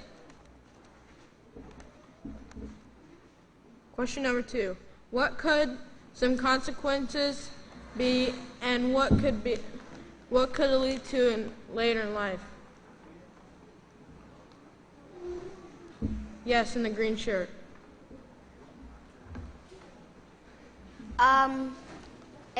He would have got arrested. Okay. Yes. Anyone else? Yes, in the black shirt, right there. They will want to juvenile. They will have a juvenile record for life. Yes. Great answers. Now I'll turn it over to the next one that's going to ask the questions. Question number 3. What character traits did the park ranger show?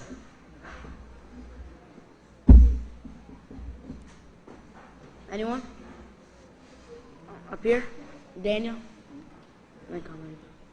Patience. Okay. Come, Benjamin.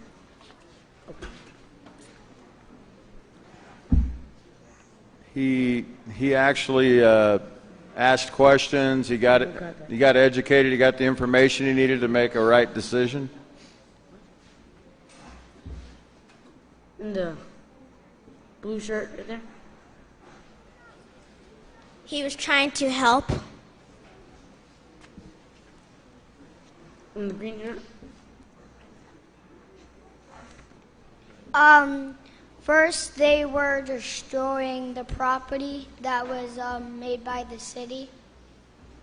Okay, right there. No.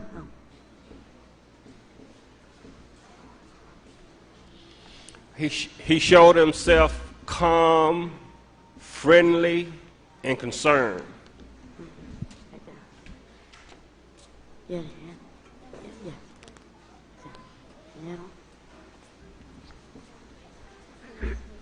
The officer was very respectful in his dealing with the children. All right, now I turn it over to Shimon.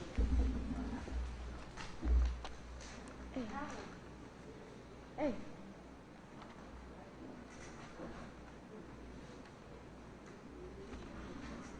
What character traits did Ron show?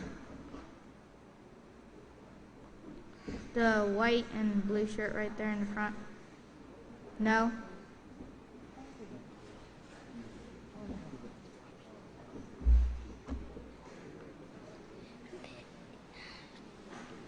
The Parker Ranger was showing righteous.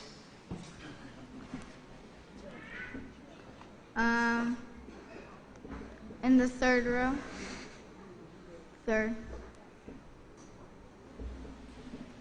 Negative. Okay. In the green shirt. He showed respect. Disrespect. Okay.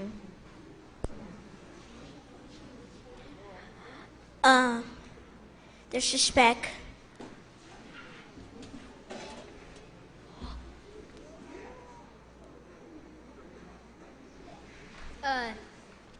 Ron showed disrespect towards the park ranger. Okay. Great job. I'll turn. What character traits did Jeff show?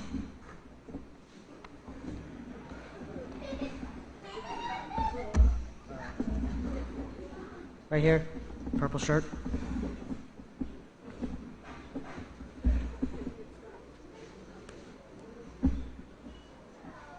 He showed respect. And the black shirt over here. The black shirt.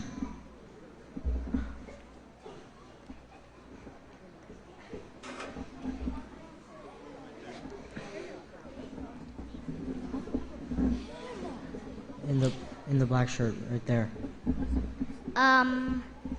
See what is it? Disrespect. Yeah, right next to him in green shirt. Well, he showed respect. Up here. Well, he showed more respect, and he was trying to make the best of the situation that was already negative. Last one.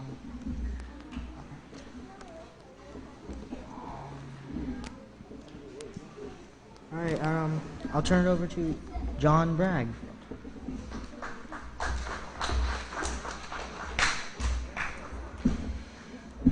Greetings, everyone. You know, while both of these boys had different ways of dealing with the park ranger when he did come.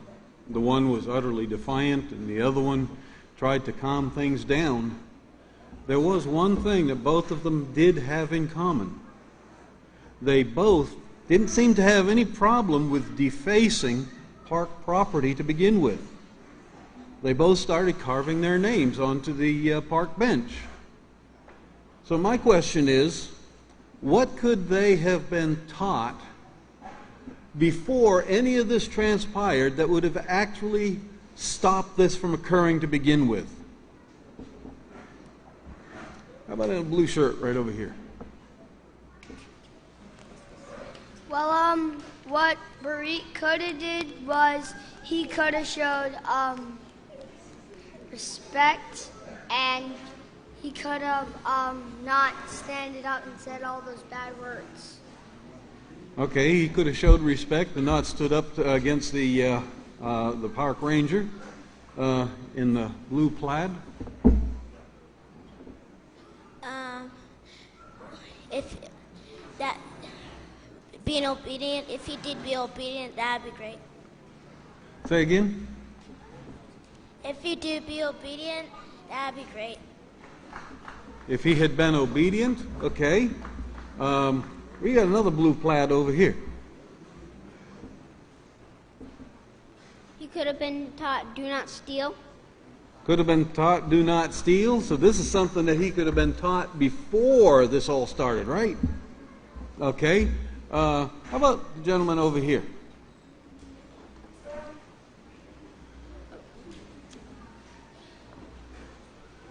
He could have been taught self-control. Okay, they could have been taught self-control, which would have lent to them controlling themselves before they even got started on carving on the park bench. How about over here?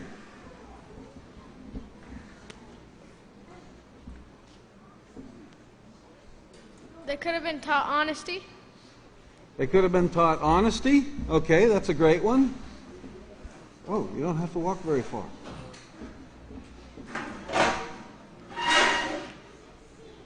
They could have been taught ownership so that they would have known that the park bench belonged to the city.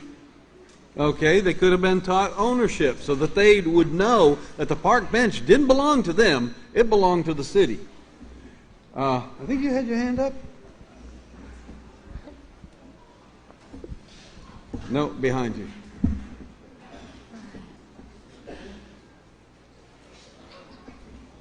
No. Is it him?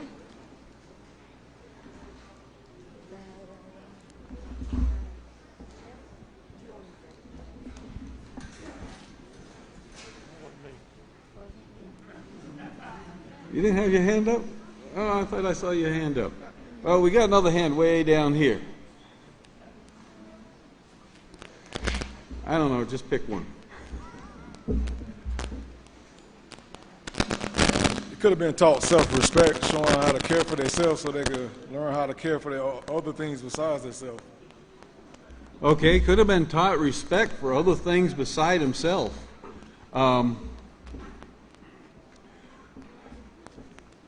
Okay, right here. Yes. He could have got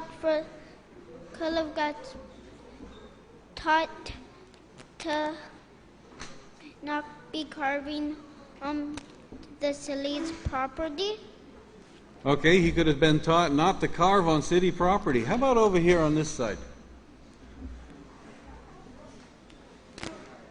He could have been taught the Peaceful Solution Character Education Program and not to carry such a big knife. Okay, he could have been taught the Peaceful Solution Character Education Program, which would have taught him to value other property and not destroy it. Right over here.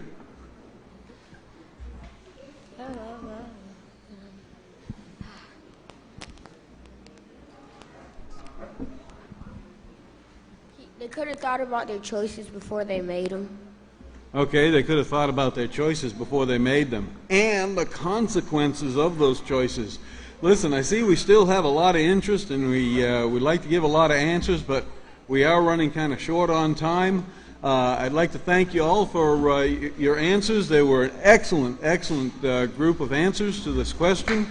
If we only start incorporating a peaceful solution into our day-to-day lives and into the schools and so on and so forth, we can really put a stop to incidences like this from ever taking place. So looking forward to another day when we get together, and maybe we'll even have another video like this.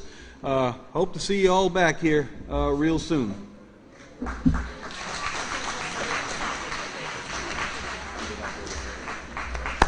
That was a really wonderful presentation, and thanks for participating once again. There really is quite a bit going on and a lot to try to pack into one day. We also have the prison program that keeps going on, the prison correspondence courses, where the people who have made wrong choices in their life and who are locked up behind bars can still make a change in their life, so that when they are released, they can be a productive citizen of society. We have our prison correspondence director, who is here with us today, and who's going to kind of give us an update and tell us a little bit about what's going on in the prisons. And I'd like to turn it over. Everyone give a round of applause to Katan Alexander.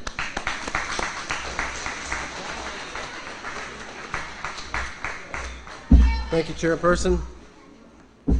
Honored guests, hope everyone's not too sleepy from the turkey meal we had earlier. I'm going to try to keep your attention here. Don't mind, I like to walk around. So our theme is a time to unite. Okay, we're going to talk a little bit about the prisons and what's been taking place in the prisons in regards to the peaceful solution and how it's working to change the lives of both men and women. But also, I'm going to give you a little bit of statistics. If you were here for the spring 2018 conference, we talked a little bit about prisons and the statistics and how the numbers have increased over the years. But I wanted to read a definition to you as we begin this, because I think it's very important in our theme here, and it's the definition of the word unite. And it says, to put together to form a single unit, to cause to adhere. And the last one here is to link by a legal or moral bond. To link by a legal or moral bond. And that's very important, because in the peaceful solution, that word morals, it refers to rules. And in society, we have rules. And of course, if those rules are broken, then you have problems. You have conflicts, which in most cases, some people kind of get off with a tap on the hand, but in other cases, people end up going to jail as a result of them. I want to take you back a little bit here to 1971. 1971. Anybody was around at that time? 1971. All right, we got a few people. All right. 1971. In 1971, President Richard Nixon declared war on drugs. I'll set this right here for a minute there. President Richard Nixon declared war on drugs. He proclaimed, I quote, America's public enemy #1 in the United States is drug abuse. And in order to fight and defeat this enemy, it is necessary to wage a new all-out offensive. Well, in 1973, after 50 years of stability, the rate of incarceration in the United States began to sustain a period of growth, just continue sustained growth. In fact, in 1972, 161 out of 100,000 Americans were incarcerated. In 2007, 767 of 100,000 Americans were incarcerated. So you can see how huge that rate of growth was.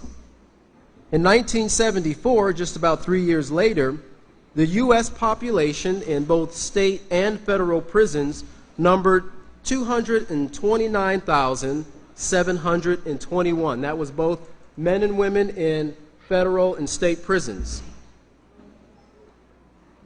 And in 1985, state expenditures on corrections had increased from $6.5 billion spent at that year to $51.9 billion spent in the year 2013, which, of course, it's increased. The statistics now is about $80 billion a year on prisons, which I have a little research here that was done by the Washington University in St. Louis, and they come to find out that it's actually grossly underestimated when you factor in everything that's involved in incarceration, okay? Not just those who are incarcerated and the states who have to pay per person, per inmate, per year, but the ripple effect, as we heard earlier, and how it affects not only those individuals, but their families, the communities that they live in, the economy, and so forth.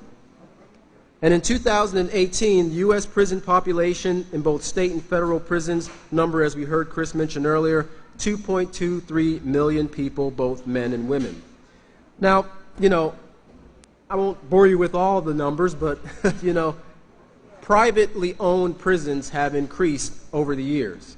Since 1989, over $35 million has been put towards politicians and lobbyists in Washington, D.C. to push the cause of private prisons. Well, in 1994, the author of The Peaceful Solution and 50 concerned parents and teachers got together, seeing not only the problems with incarceration, but our society as a whole. And they worked at putting something together that can start to change the direction of where we're going. You know why? Because one thing we teach in The Peaceful Solution is where there's determination, there's hope. And where there's hope, there's an opportunity for change. As great Bawa Jane mentioned earlier, you have to have hope. If people lose hope, then they have no direction, no effort, no zeal to move forward and make change in their society.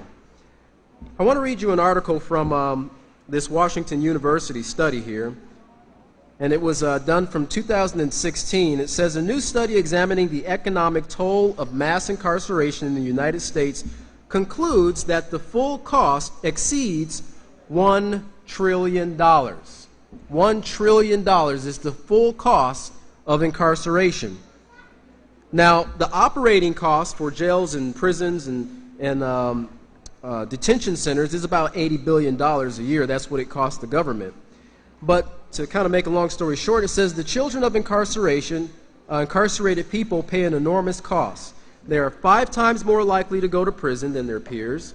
They are likely to be stigmatized and suffer long-term emotional and behavioral changes, and they have a greater chance of living in poverty or general instability at home or becoming homeless themselves, which of course all these things puts a burden on tax dollars, taxpayers, right? Now some people say that prisoners are the cause of society's problems. If these people who are in prison weren't doing the things that they're doing to land them in prison, well, we wouldn't have all the problems we have right now. We wouldn't need security systems. We wouldn't need, alarm systems. We need to have all these special codes to get in from one building to another. But really, if you've paid close attention to what the Peaceful Solution presents in primarily education being the key to change the hearts and the minds of all citizens, we would understand that society's problems are the result of prisoners, or I should say are the cause of prisoners, because in some way society has failed to teach people how to make proper decisions. Now, it's not a finger-pointing thing at any one in particular person. We as a whole have failed because these morals have been, they've declined over the last 50 or so years. Let's see here. About 14 years ago, we had a basic inmate program that started to go out to prisons as a kind of a pilot to get an idea of how the Peaceful Solution can be incorporated and get feedback from prisoners as to what these lessons can do for them, how can they help them. About 9 years later, we had a correspondence course that was introduced to the prisons. Now, we deal with over 100 prisons, and we send out thousands of lessons on a monthly basis, and we get a lot of feedback from those who are taking the course. Now, just to give a basic understanding, the course pretty much simplified just breaks down the lessons that are presented in the Peaceful Solution and sends it off to the students. We don't consider them inmates. They're students to us. They have value to us. And we send them off to the students.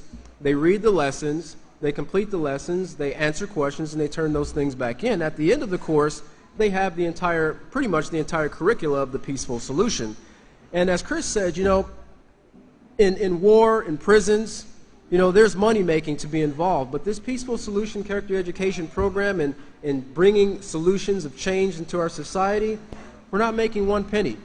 These inmates don't pay one penny to receive this correspondence course, and it's making a huge improvement in their lives.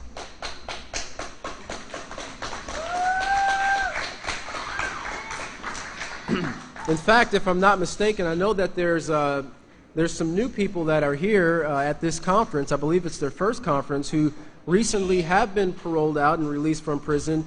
And while they were there, they were taking the peaceful solution. Now, we have a lot of people who have already, but this is something that is continuing to produce positive effects. It's not something that just dies. The students aren't letting it die. They're passing it on to their friends and their cellmates and so forth.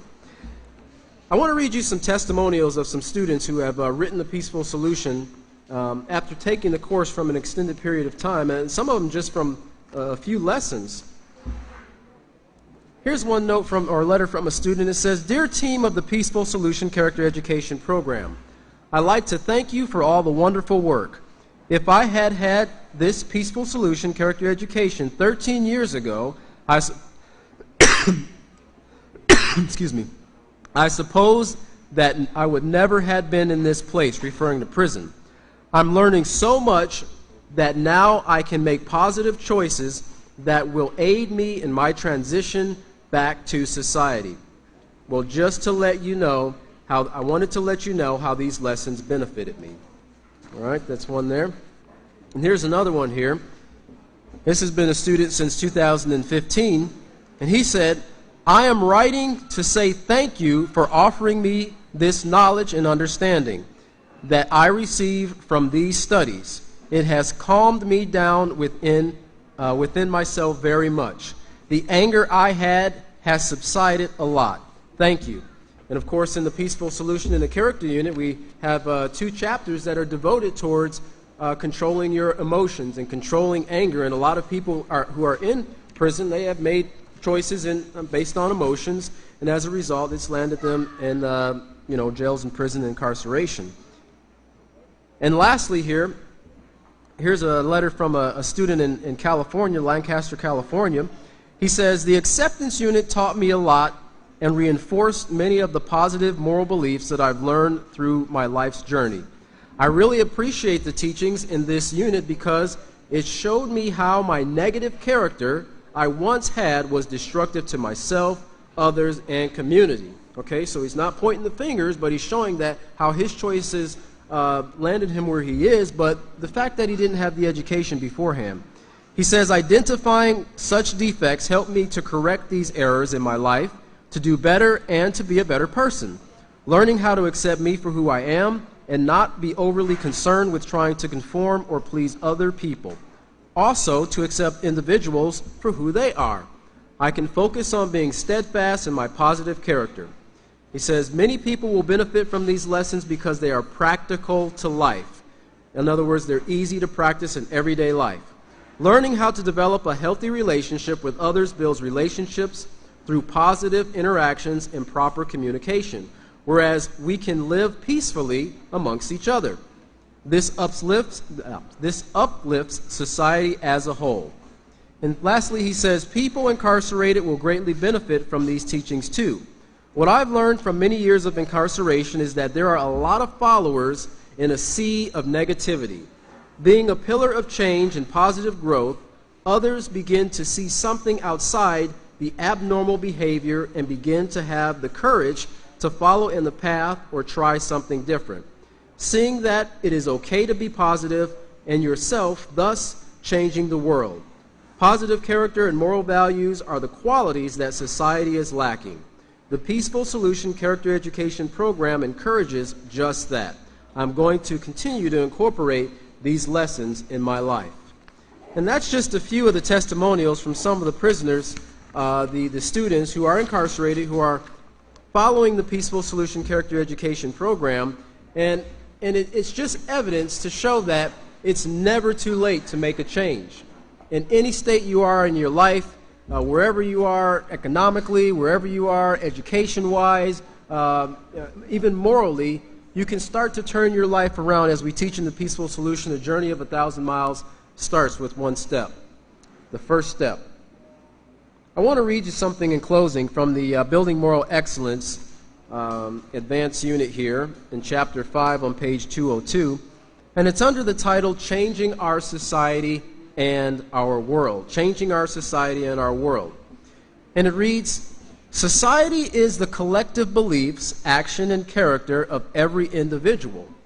For our society and world to change, each individual must begin valuing, developing, and maintaining a positive character. Valuing, developing, and maintaining a positive character. In this way, everyone will do their part to respect and treat others with concern and compassion. If society changes, our nation will change. And if our nation changes, our world will change. The worst thing you can do is to think that the problem is too large to fix. Remember, the longest journey begins with a single step. So what I ask you today is, let's take this journey together. Let's unite in taking the first step in bringing about change, not only in our society, but in individual parts of society, in prison as well as the individual homes and smaller communities. And we'll see this ripple outward until the whole world is practicing peace. With that, I thank you very much, and I'd like to turn it over to our next speaker, David Knighton.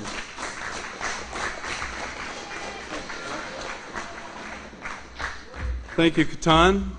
I'd like to thank Israel Hawkins, the author of The Peaceful Solution, our honored guests and fellow students and teachers of The Peaceful Solution, for allowing me to be here and speak with you today. If you could go ahead and show the first two slides. If you look behind me, there's a city there. It's Little Rock, Arkansas. That's where I'm from. Looks like a pretty nice place, doesn't it? I mean, you know, really scenic, and looks like a pretty clean place. So you go there, and it's really nice.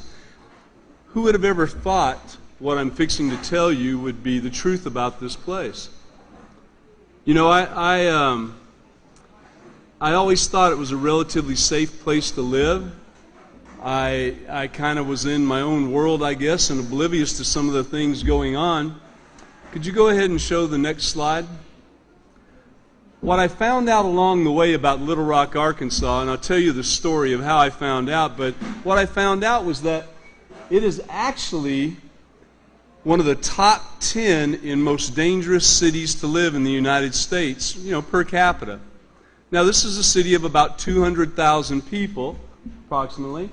And you see that number 1, that means that there's 1%, or it's safer than 1% of the cities in the United States. That's not a great record. That means it's like at the top of the worst. So if you look at the number of violent crimes there, violent crimes per 1,000 residents is 15.36. Property crimes is 70.11. Per 1,000, and the total is 85.46, which is way off the charts as compared to other cities its size, even larger cities, and even the entire United States. It's way off the charts with that. If you've lived in Little Rock for any length of time, you've either had a car stolen, you've been burglarized, or you've been assaulted, or something has taken place. The murder rate alone, in what I'm fixing to show you, back in 1992, late 80s, 1992, it had gotten up to about 70 per year in Little Rock, a city of only 200,000 people. So it's pretty bad. Okay, let's go ahead and see the next slide. So one day at work, you know, I'm in my own world, you know, and working most of the time, 7 days a week, and all. And I heard some of the men talking about an HBO special about gangs in Little Rock. And I thought, HBO special in Little Rock? About gangs? Come on, man, it's not that bad. And so I kind of listened to what they were saying, and so I checked it out. Gang war in Little Rock. Go ahead and show the next slide, please. You'll see right there, this is the HBO documentary. Not everyone who leaves Little Rock behind leaves it behind. A lot of people end up dead in Little Rock, Arkansas. This was a documentary. It was a very serious documentary. Go ahead and show the next slide, please. This is a picture located very near where we go and teach at Central High School in Little Rock in a local neighborhood. And this is just some of the very young men that are involved in one of the bigger gangs, the Bloods and the Crips, very prevalent in Little Rock, Arkansas. And you'll notice the bandanas that they use. This is prevalent also to show their colors. You know, and in Little Rock, it's blue or red. You're one of the two. Go ahead and show the next slide. This is very near Central High School also. You know, interestingly enough, the Central High School where we go and teach the Peaceful Solution is a national park, and it's the only international high school in the United States with students from all over the world. And just right down the street, I mean, this is like a couple blocks away, this is how it is. And again, you know, we've got some gang members all around that. It's a very dangerous place to be, actually. Go ahead and let's take a look at the next slide. Now, if you look at that right there, that's an article from back, I believe it was 1957, that's correct, where we had an altercation. The Central High School in Little Rock, Arkansas, was a segregated school, meaning only white people were allowed. This was the biggest, nicest high school in the United States at the time. They had just built it, just been open a short period of time, and they weren't about to change the way they were doing things.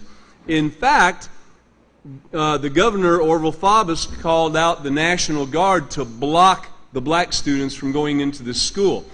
Now, I'm just showing you the history of violence in this town just 30 years before this HBO special. A lot of violence. They did not mind beating these people, bringing out the National Guard to keep them from going in the school. When it was found out about, Dwight Eisenhower, the President of the United States, federalized that National Guard unit and sent in the 101st Airborne Division to make sure that these students were able to integrate this school. And that became the Little Rock 9 that actually, you know, integrated that school on that day. And they had to escort them into the school. Go ahead and show the next slide, please.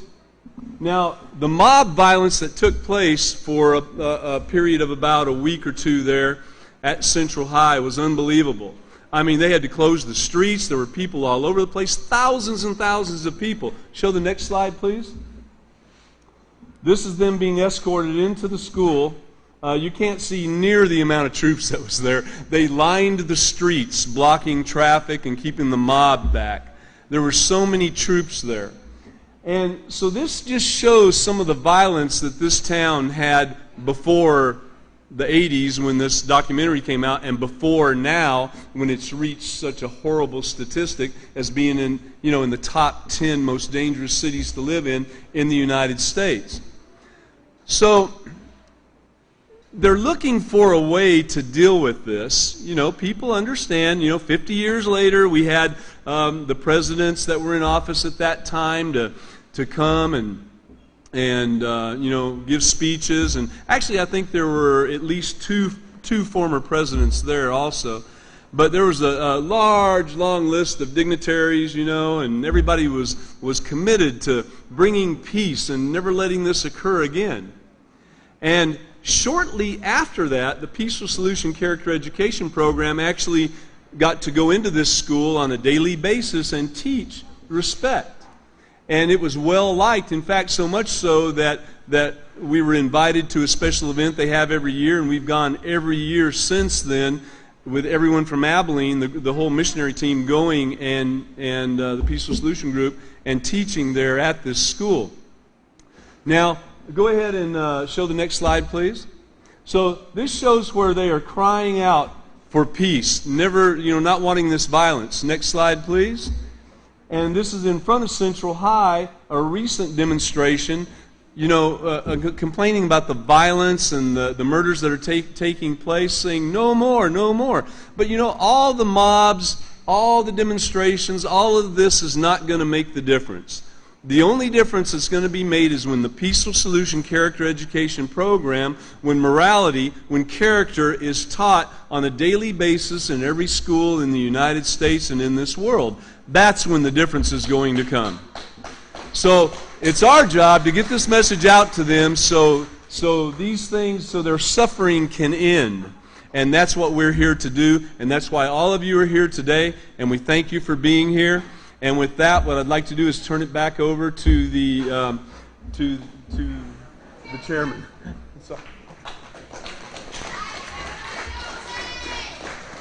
We had a really wonderful round of events today. Please give everybody another round of applause, and yourselves a round of applause for coming out. I know sometimes it can be hard to sit through all this stuff, but it is really, really incredible, the work that's going on, and just how much difference such a simple program can make. So before we close out, I would like to thank the House of Yali for allowing us to use their auditorium to hold our conference in. And there are displays at the back of the sanctuary. There's displays, fun displays for the children, activities for the children to do. So please go check those out.